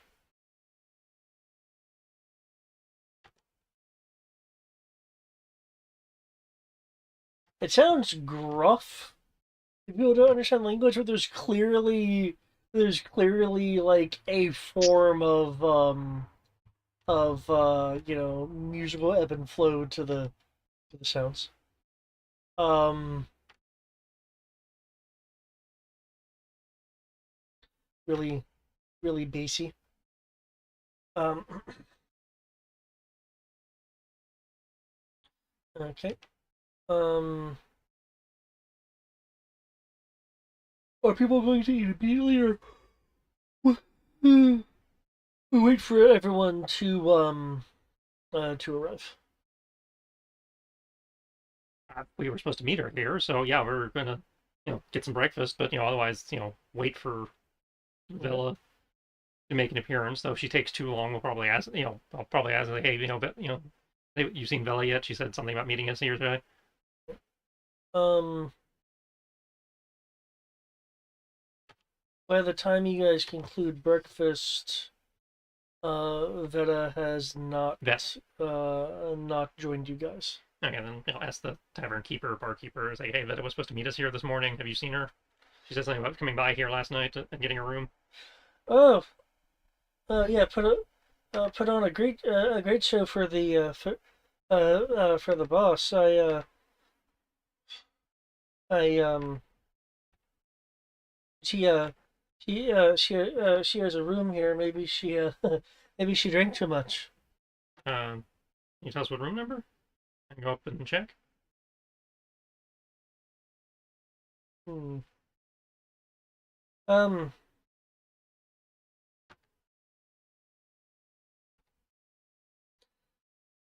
Yeah, sure. I'd say in theory you saw us here with her last night. Fifth. Yeah. I'd say big tavern. Third floor, the third door around the left corner. Thank you. I will tip him a silver. All right, come on, Kyoki. I think we might have a problem.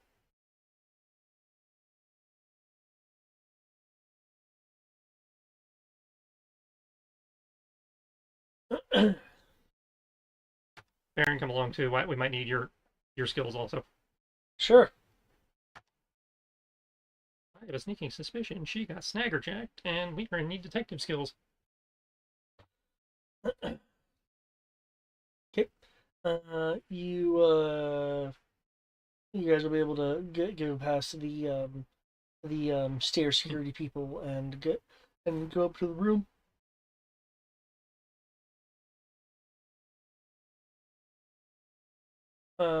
The If you knock on the door, there's not going to be a response. Is it locked? Yes. Okay.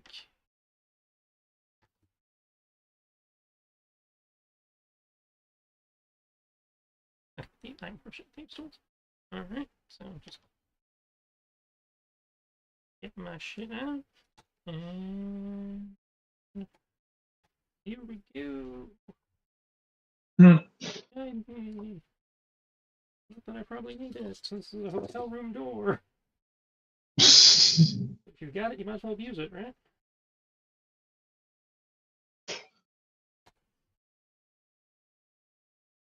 Yes. You pick the DC 15 lock. Hell yeah! The lock is not. It was not a super lock. Um. Okay. The lockpick was a do not disturb sign on an unlocked door. He's Cautiously like, open it, waiting to get jumped. Actually, he's like, open what the do you? door. Like, so what did you do? He's like, I turned the do not disturb to it's okay to disturb. All right, the lock has been I make the do not disturb sign. And please disturb sign. We need to make those. Might actually have some money in that. Please disturb. Kind of slowly open the door. After, as Brian put it, changing the sign. When you creak the door open,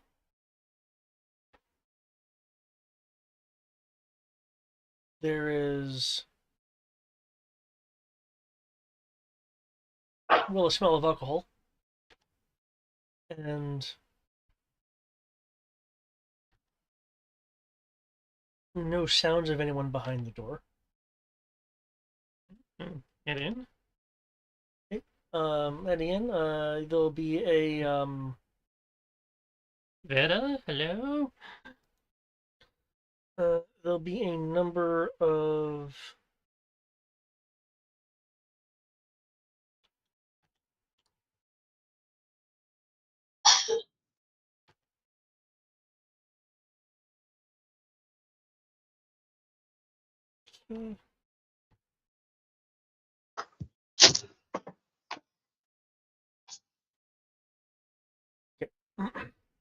there'll be a number of large, like tankard cups, on the ground. One on the nightstand. A discarded, partially rolled up on itself, map of Far Hollow with some notes in Dwarvish scribbled on it. There's some partially discarded clothing. It basically looks like her outerwear, since she normally wore like a thick leather jacket.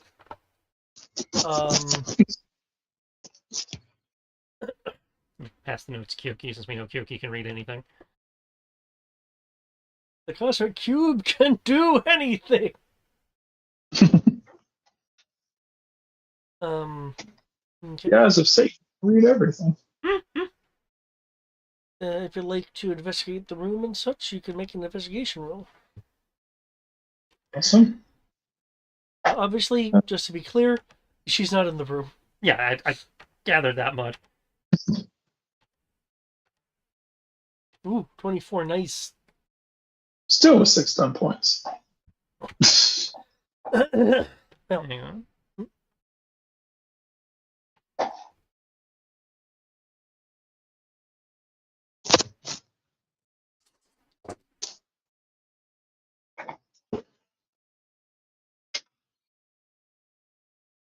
See, you're 24. I'll raise you. ah, Well, then. I thought you weren't playing freestyle. I'm not! But Pallet Elves are really good at investigating, so... Okay. Well, the two of you looking around.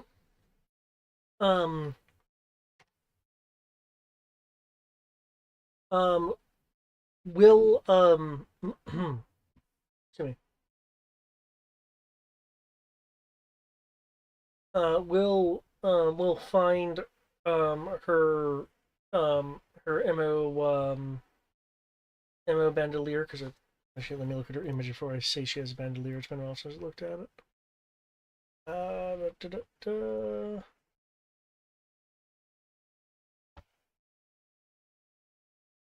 Okay. Um, you'll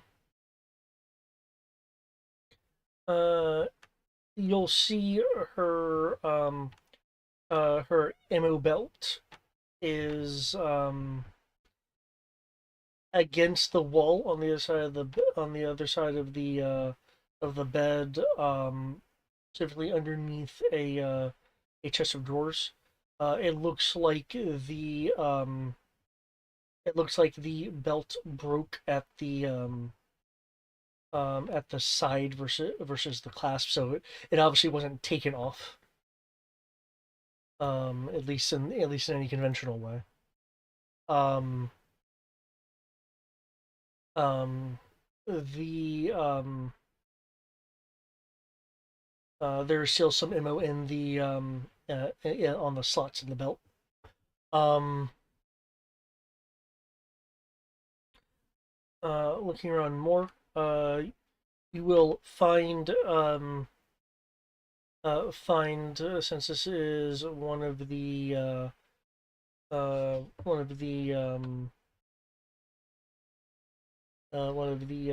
nicer price rooms. You'll find um, in the attached attached bathroom um, a piece of metal which you guys can more distinctly identify as one of Veda's pistols, cleverly disguising itself as a as a uh, as a non-gun. Um, it's a non-gun because the steel barrel of the pistol looks like it has been uh, severed clean through by some form of saw.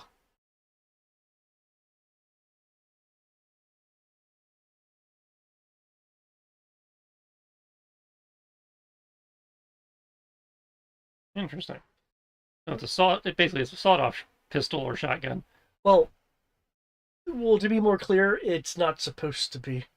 Oh, so it was cut off. It was cut off in a fight. Yeah, it was. Yeah, the barrel was cut off hostilely. Okay, that's worth noting.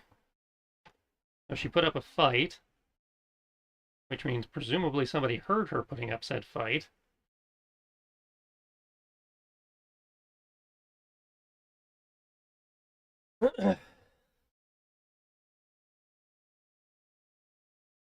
um, the wood, and this is something that due to the role, Ash would notice instead of Kyoki. Everything else I've said so far, Kyoki can definitely find and determine. Um, but this is a bit more subtle. There is slight warping in the wood paneling of the floor, indicating that something larger and denser than a dwarf had been perhaps heavily stepping around. Um, you guys aren't heavy enough to cause this kind of disturbance unless you're like augmented by some spell or something. Would a troll? Um, well, a troll wouldn't be able to fit in here. So whatever this was, it was not the same varmints we've been dealing with since getting here. Right. Yeah. Suddenly, since getting here, everyone's a fucking giant. Yeah. Um, the impression is wide boot-like, but with no treading. So homemade boots. Or like a sabaton, the plate mail boots. Uh, I'm sorry, greave. That'd be a greave. Um, I believe you rolled a 30... 31? Okay.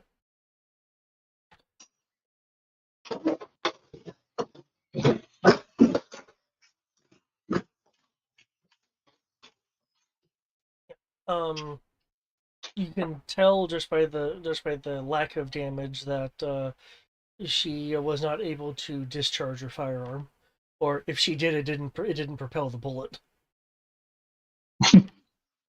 Um, I'd have something. I'd have something to So, do with the fact that the barrel was cut off. they shoot, but nothing was accomplished.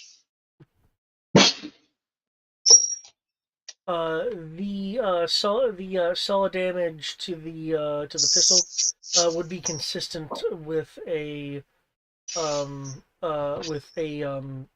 like carpenter's circular blade. Um, which would also match the kind of blade described by Ayers, or the kind of saw described by Ayers.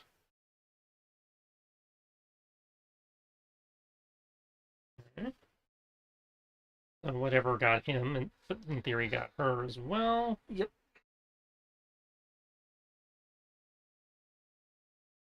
Means we probably should check the neighboring rooms, because if there's chainsaws and gunfire going off in here, presumably the neighbors might have heard something, but with modified memory in play, I I'm don't not know. sure. Hoping that this ain't going to be one of those. We hear nothing about nothing. It's like, but ma'am, we have people who are getting murdered in your place. I said we don't snitch here. We don't know nothing about nothing. We don't tell you tall folks nothing. Well, actually, Heightism. Blanca's supposed to be giving us the meeting time. Blanca liked Veta, so we could probably ask Blanca to ask around, because she's not going to want people disappearing from her establishment. That looks bad for business, so she's going to want to know what happened anyway. Hmm. And if she asks, then we don't have to worry about the heightism. It's like, hey, so we heard such and such is going on. You want to tell us about it? Who wants to know? I'm like, fuck, no.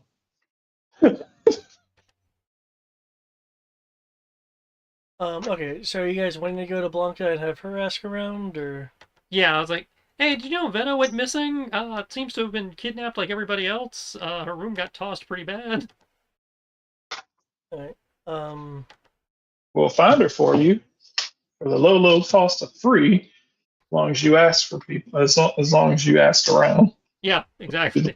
I said, we don't know if they'll talk to us, but since this is your place and your people, they'll probably talk to you. no, she'll definitely ask around. Um, Time will pass and Blanca will. Yep. And you can ask around while we're going to that meeting you supposedly got us. Knew we should have forcibly voluntold her to stay on our ship. Hey, we had no reason to think that she'd be a target, though. When she said she had a special skill, that probably should have been a red flag. We had no reason to think that she could have been a target besides the fact that she said herself that she was special. But still, we had. Well, hindsight being 2020. And 2020 being the amount of limbs that she's been cut into.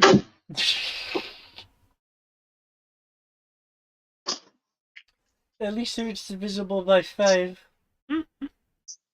Oh, Okay. upside, she's dead. Gives us an excuse to basically fuck these people up.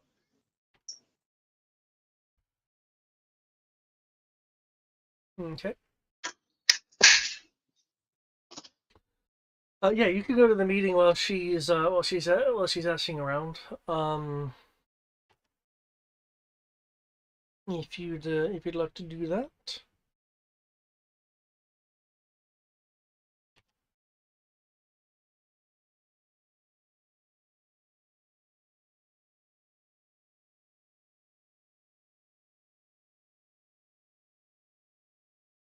Oh my god, this guy's face.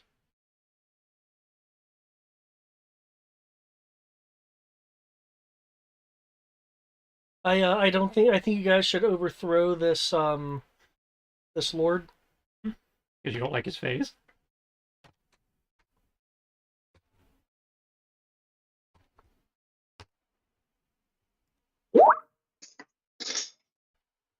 I mean, yeah, that's a face. It's too short to be a dwarven beard. Overthrow him.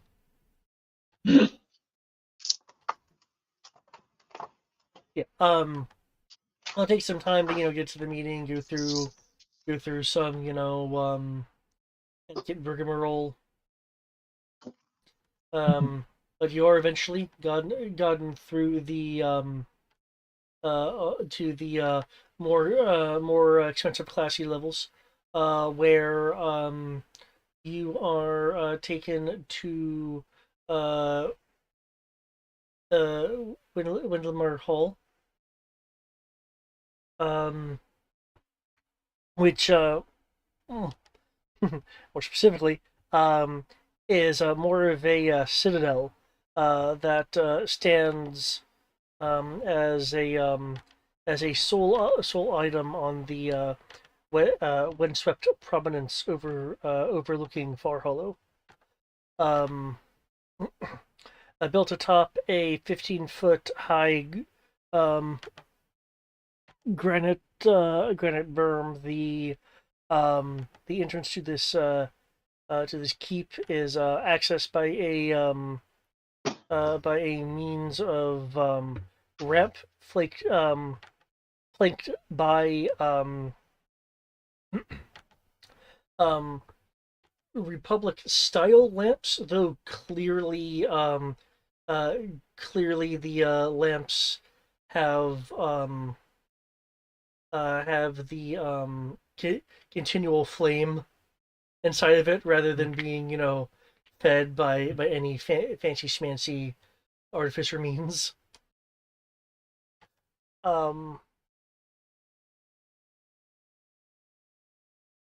well, the doors are huge, thankfully, permitting the entrance of, well, any anything from a from a dwarf to a troll in terms of size.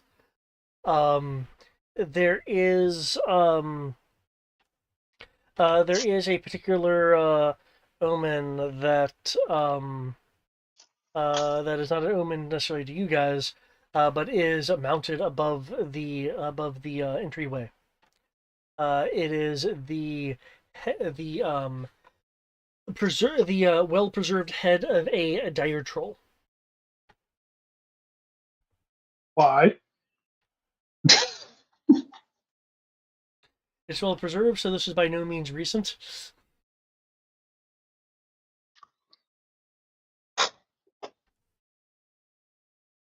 I don't know.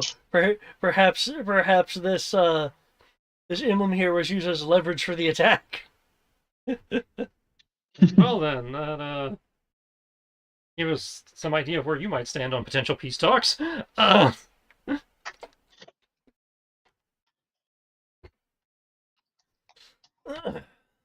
Keeping people's heads fucking jars. Oh my god. My question is, what's a dire troll? A really big troll. I don't remember seeing stats on a dire troll. You know It might be what? an Iron Kingdoms thing. Versus a standard 5e thing. Okay.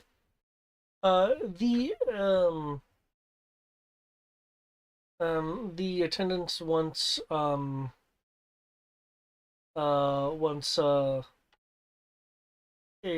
verifying that you are um appropriately attired, i.e., you're not wearing rags.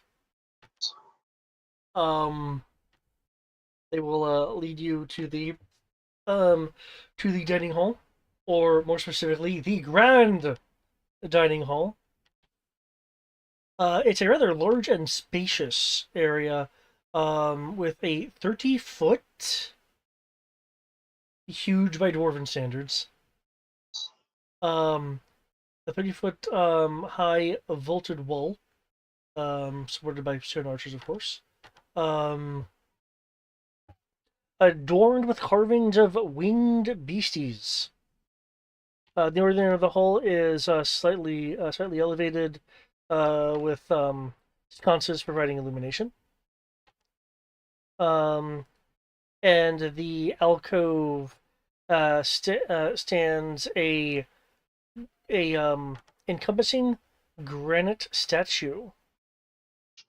Um, it is expertly hewn in the likeness of a armored dwarven warrior, holding aloft a large large shield clenched in both hands, um, featuring the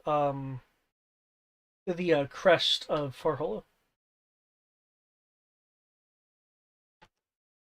As far as the occupants in this room, you have the attendants, and Lord Daggett, that lovely mug that I posted in Skype. Um, Dressed in a combination of heavy regal colored fabrics, um, with a with like a collar of steel, and bits of armor, like bracers and bits of practical, though clearly also a form of decorative, armor pieces on the clothing. I heard from a very special friend of mine that you were interested in a meeting. That is the case, yes. Well, my meetings tend to come with a combination of food and drink, which I'm sure you'll be participating in. If you have no issues with that, yeah.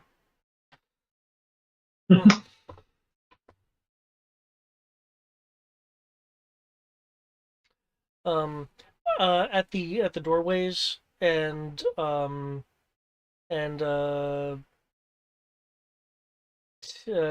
feet behind and flanking uh, the Lord's chair, um, are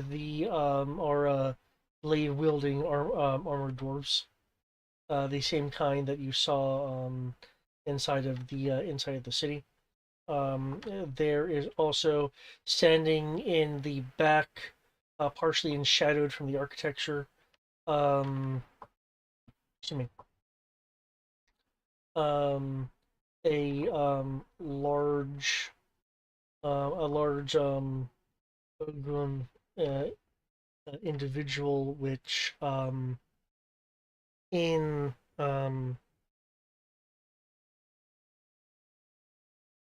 there we go, which in general, in general looks like this.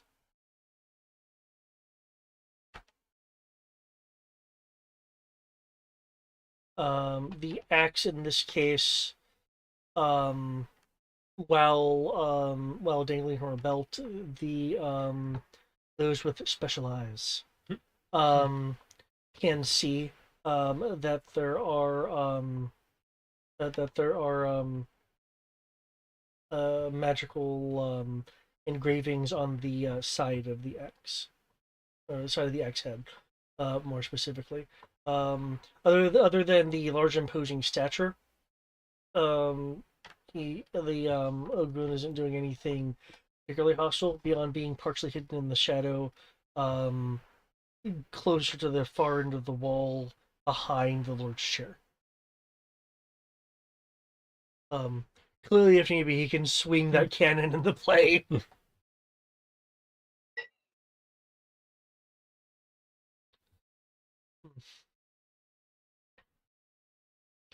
I don't let any of my guards bother you. No, they're not bothered at all. I'd expect a man of your station to have guards, especially these days. The GM speaking completely out of character and out of game. Just wants to point out, I like the stat block, the racial stat blocks for the ogre. Yeah, the ogre are kind of cool for a They're playable ogre. yeah, they're nice. For Brian, here's just a quick comment. Do you want to dual wield greatswords?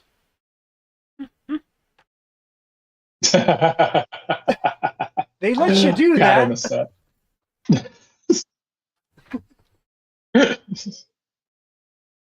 I did it with axes, so They got some big hands. They aren't for show. Okay. But yeah. So food will be brought in. Very very hearty, very meaty. If you're expecting a salad, you're not going to get any. Oh no, they're dwarves. They don't do salad. Um. hmm.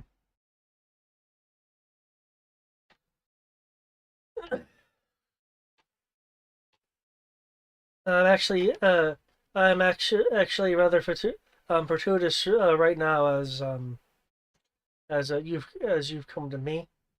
You the crew of the Sea Ghosts, because the GM believes you have not They've not christened changed it. the name of it. Nope. The crew of the Sea Ghosts was on my list of people to be looking into. But why have you wanted this meeting? Several reasons. Um, One, we recently got involved in looking into the various disappearances that have been happening around town, which got personal as of last night when one of a young woman named Vita that we'd been doing business with in town vanished. Two, uh, we ended up discovering your town, due to its recent entanglements with frost giants, right? No, frost ogres, Frost trolls. frost trolls. Okay. Recent entanglement with frost trolls, where upon actually, while initial routing their initial assault without the aid of our ship, after actually managing to talk to a couple of them in town here during the last assault, it was discovered that all they're looking for is a place to set up residence that's not the wilderness. At which point, the idea of and that they were open to coming to some sort of arrangement with your people, a mutually beneficial one,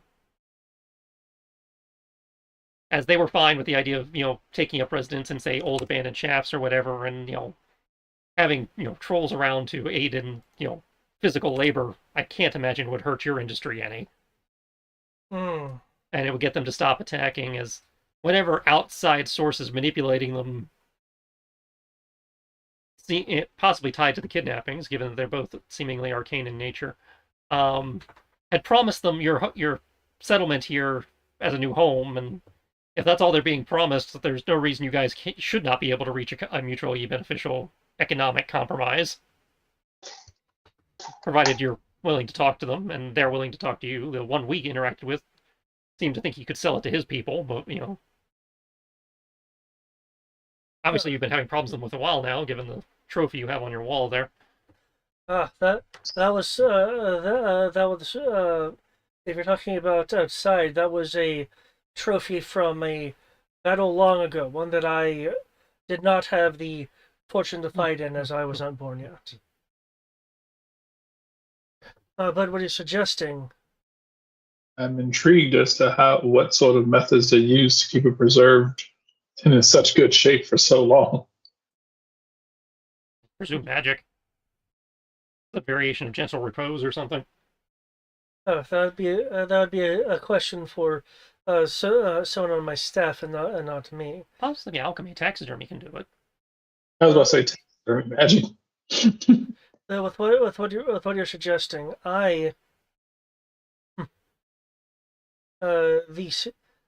Seps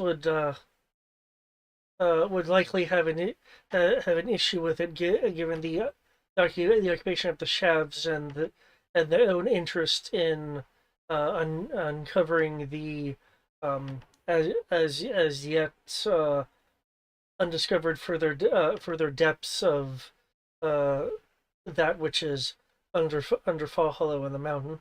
I'd have issues with, like dead shafts and veins that they're not using anymore. What is it? What is it that those dwarves like to say?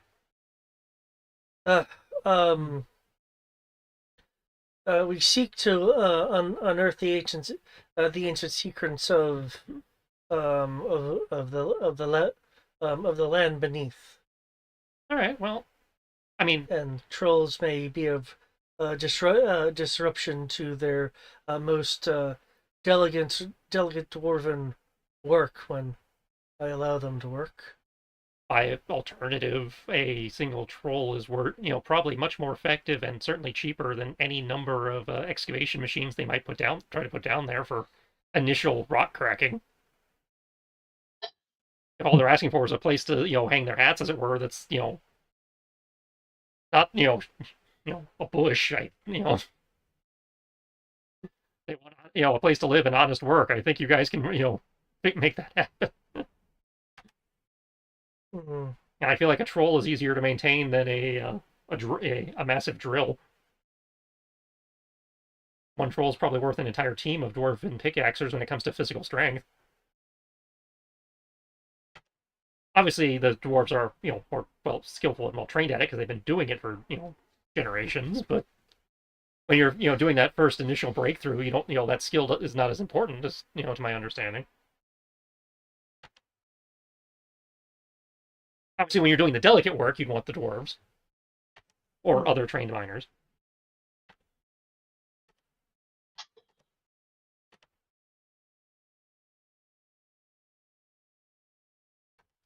But as you said, that sounds like something to work out with the Seps, not you. As leader of the village, or leader of Far Hollow, rather, I imagine you have some say in at least setting this up initially. But I do have some. Have you spoken with the Iron Tribunal at all before seeing me? no. But again, we are new in town. Don't know who need to talk to when. You in most settlements, speaking to the leadership first is with important decisions like this is the way to go. If there's somebody else that we need to talk to, we can. If you can, you point us in the right direction, or we can all sit down and have a meeting together. We have to bring the trolls in on this anyway to, figure out what they want, what terms they want. You don't have to speak to the tribunal. You just sound like you've already spoken to them. Not as far as I know. Hmm. Most of our time, aside from enjoying your lovely festival, most of our time in town has been, spent looking into these disappearances. These disappearances are actually a reason why I wanted to find you. I more specifically had you on my list of people to talk to. Oh, really? Yes, there's been a number of important people to fall a Far Hollow that have been removed over roughly the past month. There have been other disappearances before, but clearly things have been ramping up a bit. Oh, I do have a question. Do you prefer I speak normally versus try to affect an accent? I'm good either way. Oh, okay, because I know sometimes I can be gargled. Um,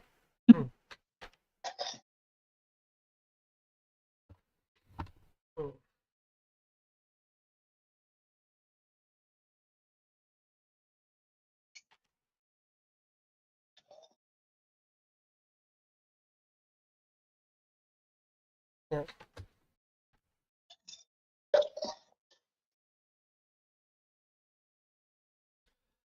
Well, a part of me is wondering whether these accelerated disappearances are the work or is the work of the SEPs that would be bringing you a bit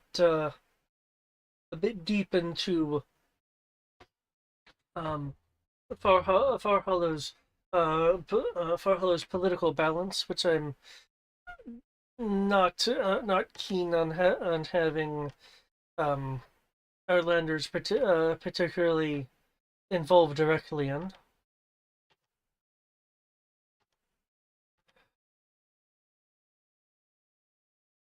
And I'm wondering if there's a connection with the with with these frost trolls, and it sounds like you're making some assurances that they were led here by some kind of deceit. I'm not sure if it was deceit so much as somebody offered them a reward in exchange for doing the task of attacking your village.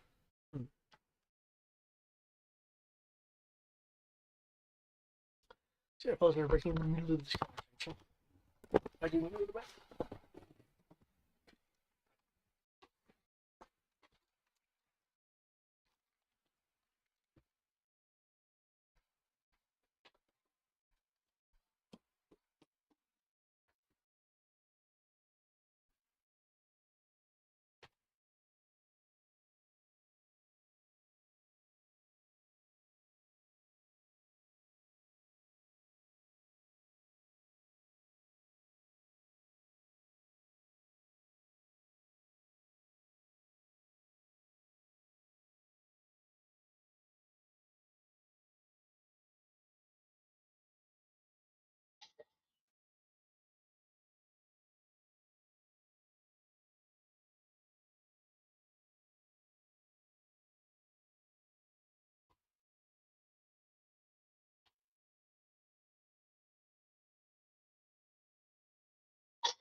In the back. Okay.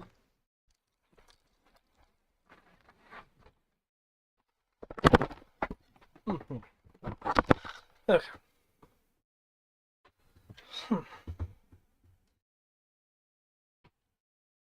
Yeah. I can I can I can certainly via the tribunal be uh, in discussions about the frost trolls. Do you know anything about what has gotten them? What has gotten them here? There hasn't been a uh, troll attack on of this significance. Well, since the front door, referring to the dire troll head. Again, when we came upon them, they were marching in a relatively organized manner. As you saw, they seemed to be pretty well equipped. They seemed to be under the direction of some man, human, medium-sized individual in a carriage. Yeah, that's what I was saying. Some guy in a carriage. Presumably the individual that promised them Far Hollow in exchange for their services of attacking said, Far Hollow. Said individual seemed to be, I'm under the impression it was either them or somebody with them that was arcanely inclined, given that after we started bombarding them with our cannon, they teleported several of the trolls onto our ship to try and get us to stop. Oh, that's rather powerful arcana. Yeah. Somebody's capable of at least 5th tier magic. Hmm.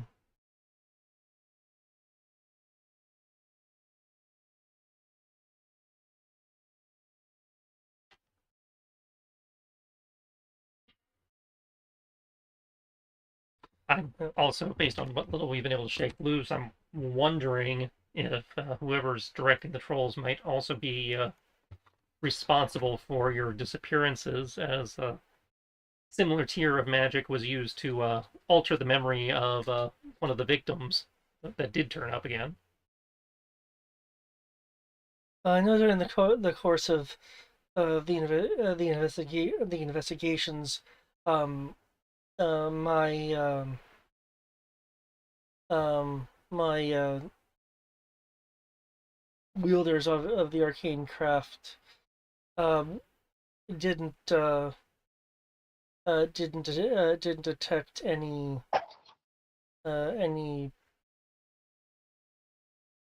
particular um, magical emanations.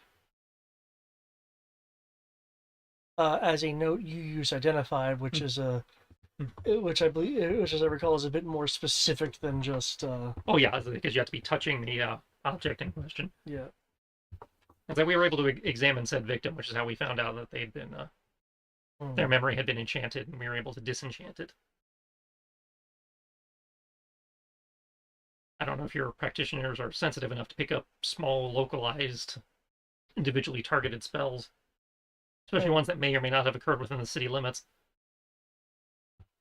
That's something I would have to discuss with them.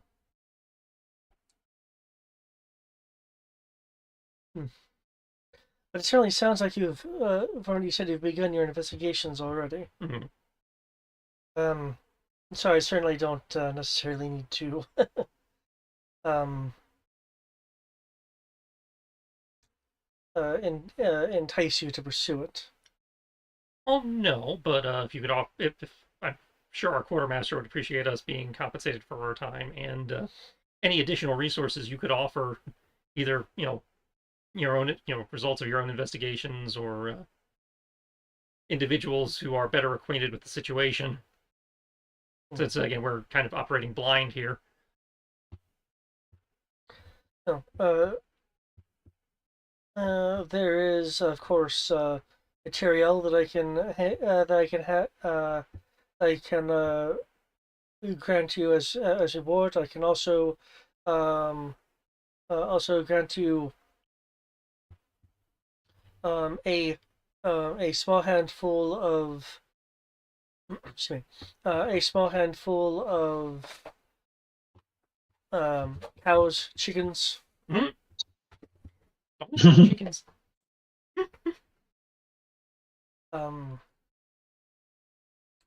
Cows do sound good, but we don't have any cows.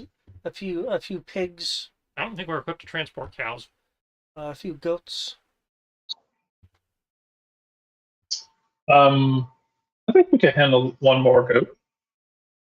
Chickens we could use. Goats we could certainly use. Pigs aren't used for anything other than slaughter, as I recall, so I'm not sure how useful they'd be to us, but bacon. Well, that's part of slaughtering them. It's a reward unto itself. I am not disputing that.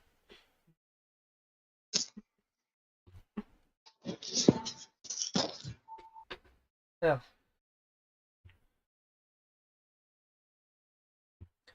Given that you came in as a trade ship, I was halfway expecting you to agree to the materials. But if you are wanting, our reward is up to the quartermaster, as the one in charge of cargo. That's our quartermaster. You need to have a sign on you if I know I'm supposed to be talking goods with you. I am going to kind of be mulling over the inventory in our, I say, I believe 2 goats would suffice. Just the goats? Nothing, I say, do you, I say, what He's is offering your... us trade goods and materials, which is,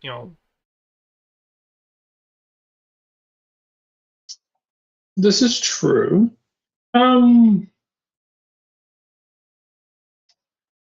Nase, do you think that their help in the future might be worth a bit more than a few items? that's entirely dependent on whether we come back here or not. Just for the record, Brian, a goat is worth 1 gold. I know. So you're willing to do this entire quest line for the equivalent of 2 gold. Well, I must say, I was thinking Remember that because thing I we were was just talking about not having money? yeah. I mean, look, I mean, I They're was. useful. I'm not saying they're not useful. I'm just saying maybe go for a little bit more than just the 2 goats. Well, I'll say, well, part of me was thinking, like, I know, like, with the whole salt marsh thing, there was like, hey, like, I know we have free rides and weeks travel in salt marsh as like some that we got know, instead of actual like payment, they Well, yeah, but offered this guy us, actually offered us payment. That's why I was. okay. How about I make this a little more simple? If you agree to um,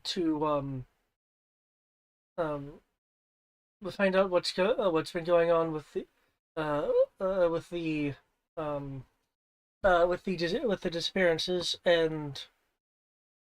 uh, excuse me, and are able to retrieve my citizens. You can have um uh 1,500 500 gold uh, worth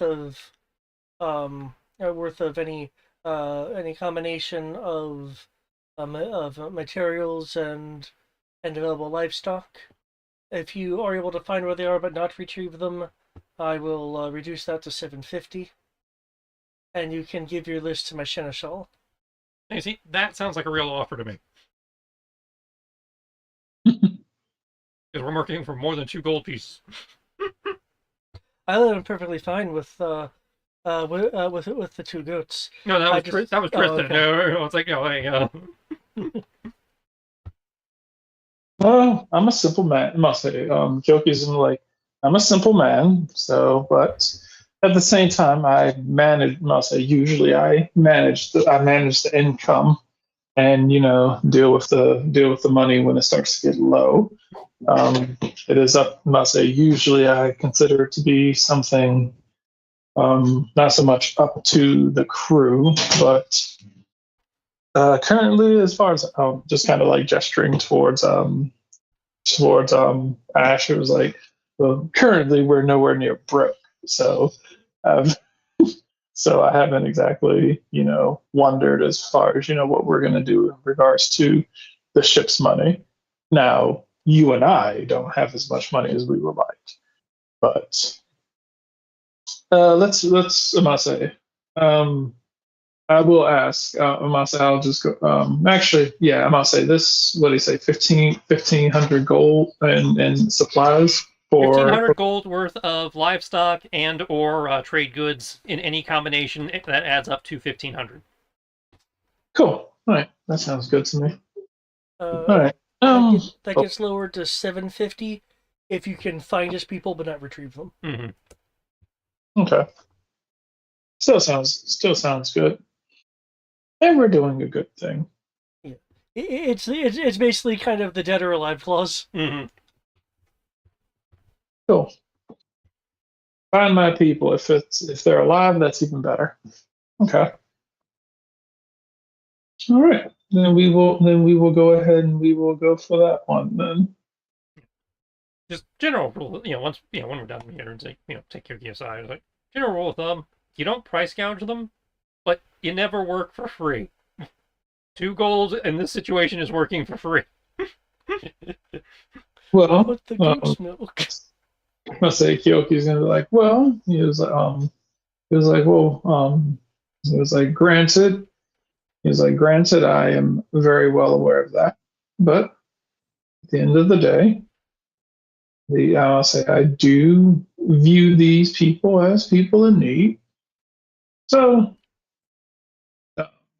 I'll say kind of gesturing at, kind of like doing like the body language, like gesturing towards me. He was like, in all honesty, I probably would have helped them for free, but I do understand we I are a bit. helped the people for free, which is what we were already doing. This guy is, not the people. This guy can afford to part with some stuff. Well, the people must say his people are people. I don't believe they asked for this. It's like we are, again, we were already helping the people. Now we are going above and beyond. Hmm. Must say personally, I'd just be happy for reimbursement of lost equipment. Which probably could very easily come out to be 1,500 gold, given how expensive some of the stuff we're using is. Possibly, it's not that often I actually end up using things, but I must say I'm not exactly certain how your magics how much using your magics consumes. Liliana just blew 100 gold getting that guy's memory back. Oof. Oh, start a time. And that's 100 gold worth of diamond dust, so it's technically even more expensive than 100 gold. Right. And this sounds good. All right. Feels, I must say, part of me feels like the deal should have just been recouping the funds needed in order to finish this quest. But 1500 gold sounds good. Most people don't want to operate on something that vague just because, there's no way of knowing how much it's going to cost to finish the quest until it's already done, in which case costs could have very easily ballooned. Yeah. Either way, if she must say, if it turns out the young lady ends up spending more money than, I'll say, spending more money in items than what was required, then I will go ahead and give her the difference. Either way, we will have done our due diligence. People will be saved. The town will be back to normal. Everyone can go on about their lives. Yep. And all we have to do is look at these additional notes and stuff he'll be giving us, and then we can go check out the lake. Uh, the um, uh, the Grand Diviner in the investigation, i.e., the only dwarf here that has any divinatory skills and is not necessarily super powerful, but does hold a grand title. Grand poobah of this and that. um, um, was um,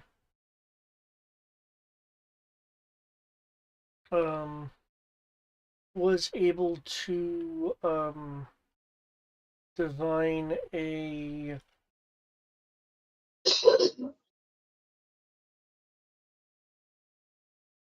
was able to divine both a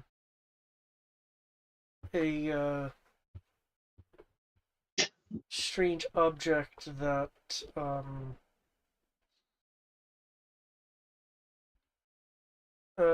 is believed to be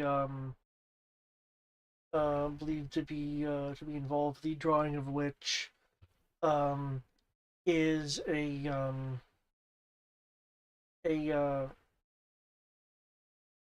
strange sloped helmet with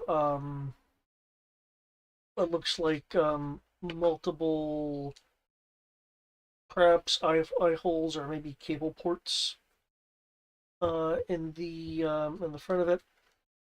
Um,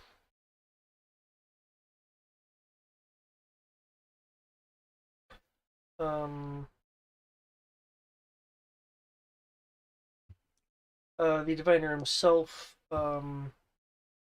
does not have spells such as say locate object, which would immediately be very useful here, but as outsiders you may have attained the knowledge to utilize. Um,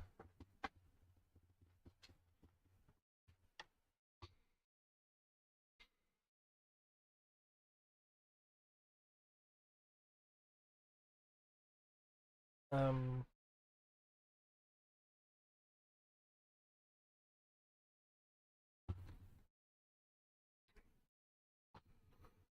Liliana has it, but she doesn't have, prepped for today. If someone like Hardwick were available, or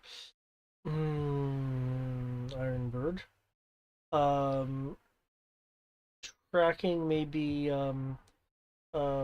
feasible, as the diviner was able to note through magically enhanced senses that there were some odd though unidentifiable impressions at some of the sites, which you would know would actually be the perhaps grieve Mhm. imprints, meaning that there's something that is, while perhaps rather difficult given time and the festival going on, in theory something like survival for tracking could be used.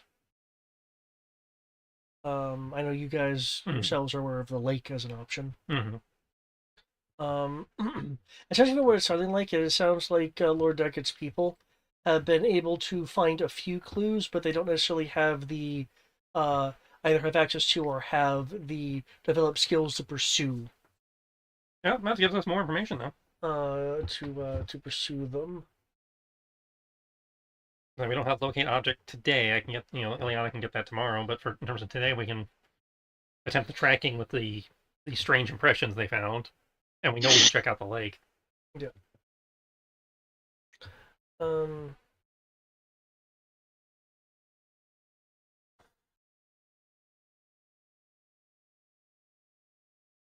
Anyway, Given the time, I imagine that those would be things for next session. yeah. Um.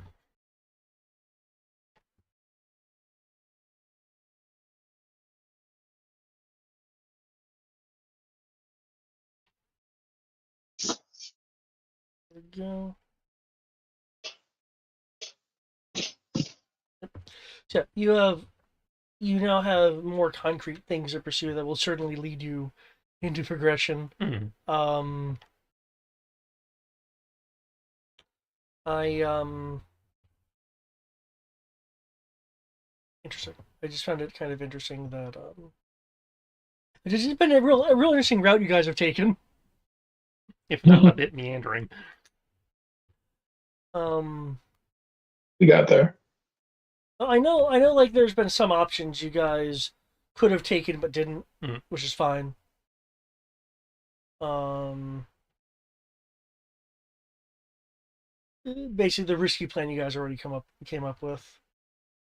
Um, oh, you know what I thought you were gonna do with that sleight of hand Mm-hmm. is I thought, given the flags that were mentioned, I thought you were going to plant something on Veta to use locate object to find. That would have been a really good idea.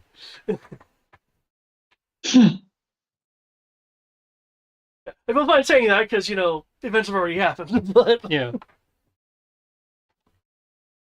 but I was thinking, oh shit, is he gonna do that? That'd be really useful. Oh, he's doing that. Well, that's nice.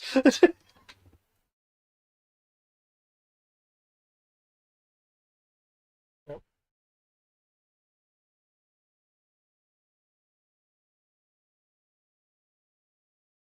At least this way, because I wasn't sure you guys were going to skip the meeting or not. This way, you'll get a bit more of a quest reward than good deeds. Plus, whatever else is found Mm-hmm. where other people are.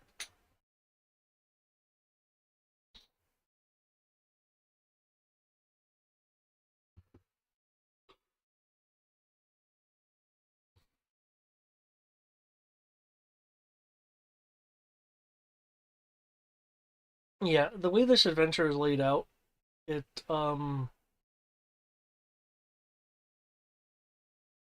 it it was expecting a little something a little bit more. The way the scenario is laid out, it's like, oh, this is relatively straightforward. But, like, I know they were expecting you, for instance, to just report back that the fate of the guy Mm-hmm. initially, um, which would have led into a chain of events. But it's like, oh, you're furthering the investigation. Okay, it's interesting choices that were made. We got there. Yeah. The only thing it cost was a bit of time. Outside, you guys have been slowly, quote unquote, slowly.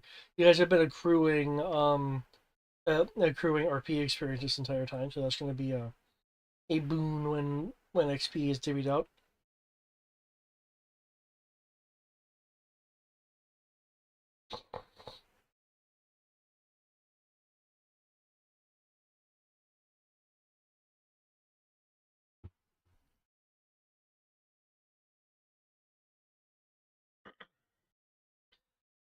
Next time, of Steel and Chains. Okay,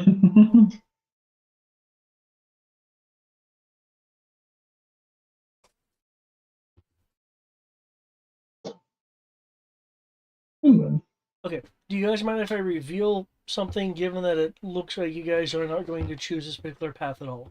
Mhm. Brian, do you mind? Yes, go right ahead.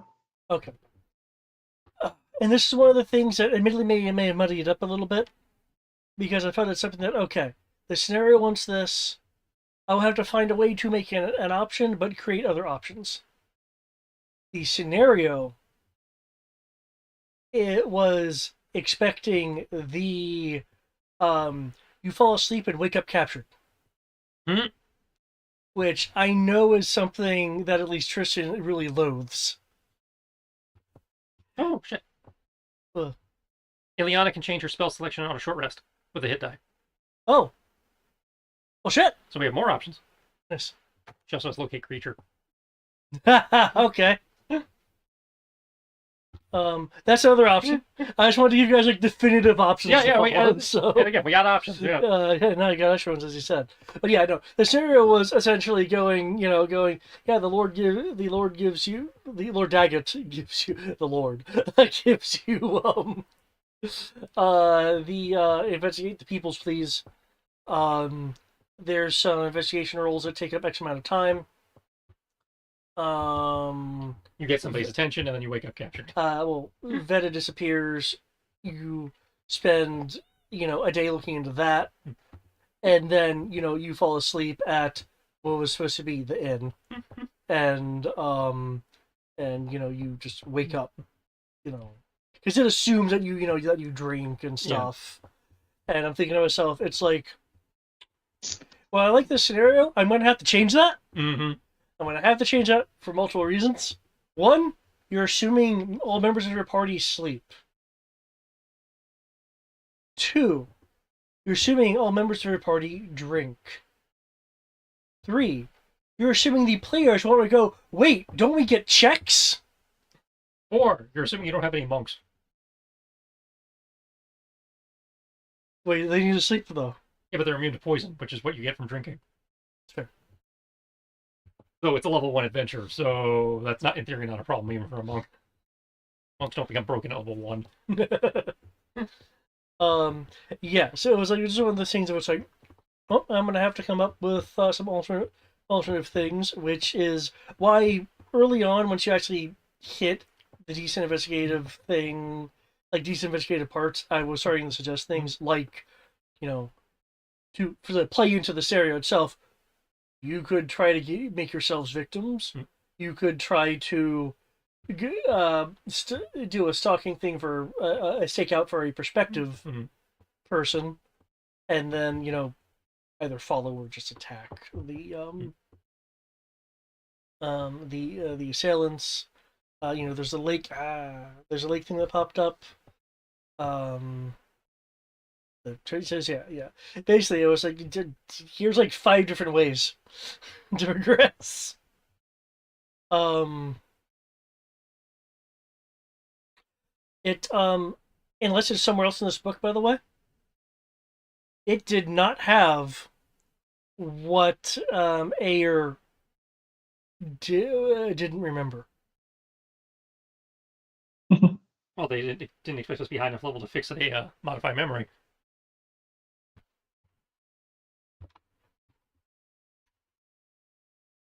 I'll say, it strictly speaking, doesn't say as memory has been modified. I had to infer. Which again, given how low level the adventure is, they're like, that's not an issue you guys have to worry about. So Yeah.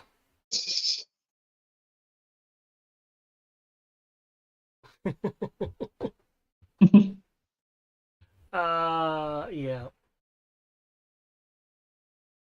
Um.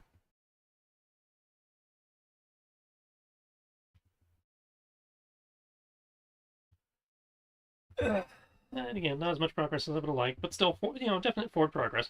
Yeah, yeah. I think if we were able to get that initial hour in, I think we would have been able to do it. But yeah, no doubt what'll be happening next time. Yeah, so next time it sounds like we'll actually be getting into the dungeon or lair or whatever it is. Yeah. We'll find. I'm curious what route you guys are going to take to do it, but whatever route you take, it'll get there. So. Well, we can discuss it with the crew at that point. It's like, okay, we can follow the tracks, we can dive into the lake, or we can just cast Locate Creature and see what happens.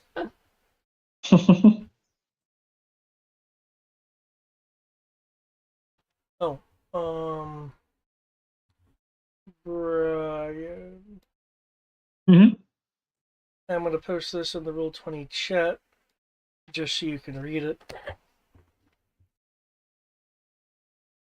Oh, nope, sorry, you can't use it. Oh. So long as you have seen the creature up close at least once. Oh, well, damn, yeah. I imagine with the blind fighting style and stuff, we can. I imagine what it really means. It probably should like perceive. Yeah. That's given me the the Vicini vibes. Yeah. I thought you'd like that. Oh yeah. I haven't. I must say that was. I must say I remember Vicini was using something similar to that, where she was swinging two-handed axes, dual wielding two-handed axes. But you had to take a few feats to do that. Yeah. And I think it was also part of your subclass. Oh no, it was. I had to have a certain level of strength to be able to do it. Is that you had to have a certain level of strength. There was a feat, and I think there was also something to do with the barbarian class you took. Yeah, it was a bunch of yeah, I think it was like two or three skills I had to take in order to pull that off, which was. Spell fail. The spell can't locate a creature running water at least 10 feet wide. Blocks a direct path to the creature. So, I presume there's other paths that aren't water that would just route through there. But again, it says if running water at least 10 feet wide blocks a direct path between you and the creature. So if you can't get to them without crossing 10 feet of water, the spell fails. Yeah. If there are other routes that don't involve the water, then yes, the spell still works and would route you accordingly. That was Locate Creature? That's Locate Creature. Okay. I imagine Object is probably the same way. The spell can't locate any object if any thickness of lead, even a thin sheet, blocks a direct path between you and the object.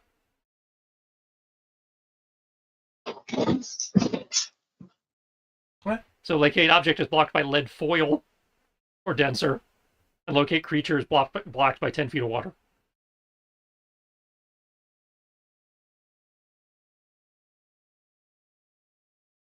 Given that we know they're in the city limits, 10 feet of water probably is not a problem. If we're out at the lake, it could be, because then there could be rivers and shit that might be a problem. But yes, she has options. Yay, utility spells.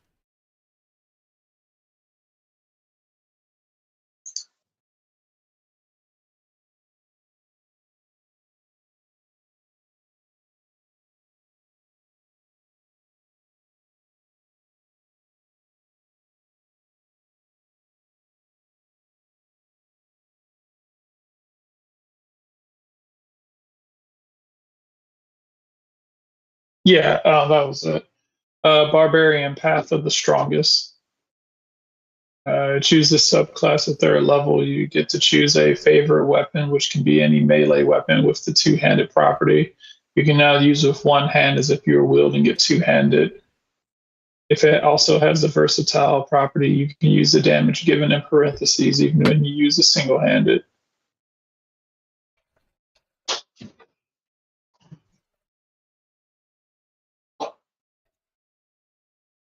And then I ended up getting expert in two-handed.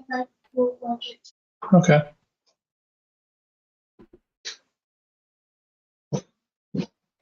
Oh yeah, and then 6th level, gain +1 bonus to AC while you're wielding a separate melee weapon in each hand. So it's like, oh, yeah, let's just get two great axes. You add half your ability modifier rounded down to the damage of the bonus attack.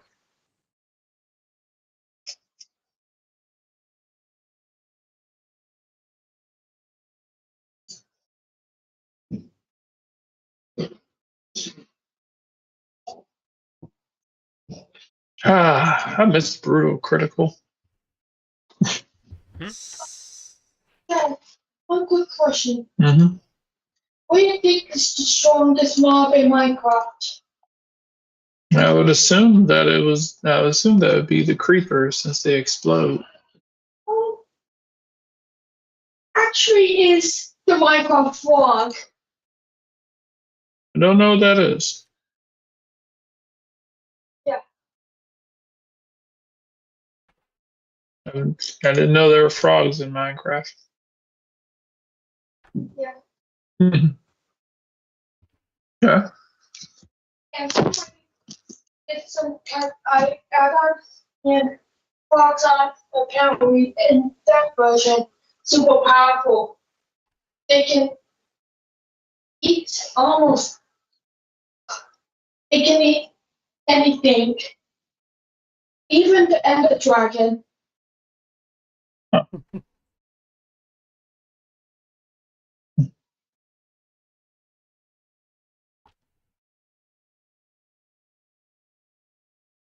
And yes, even the Ender Dragon. All right. Go ahead and get ready for bed. I'm about to as well.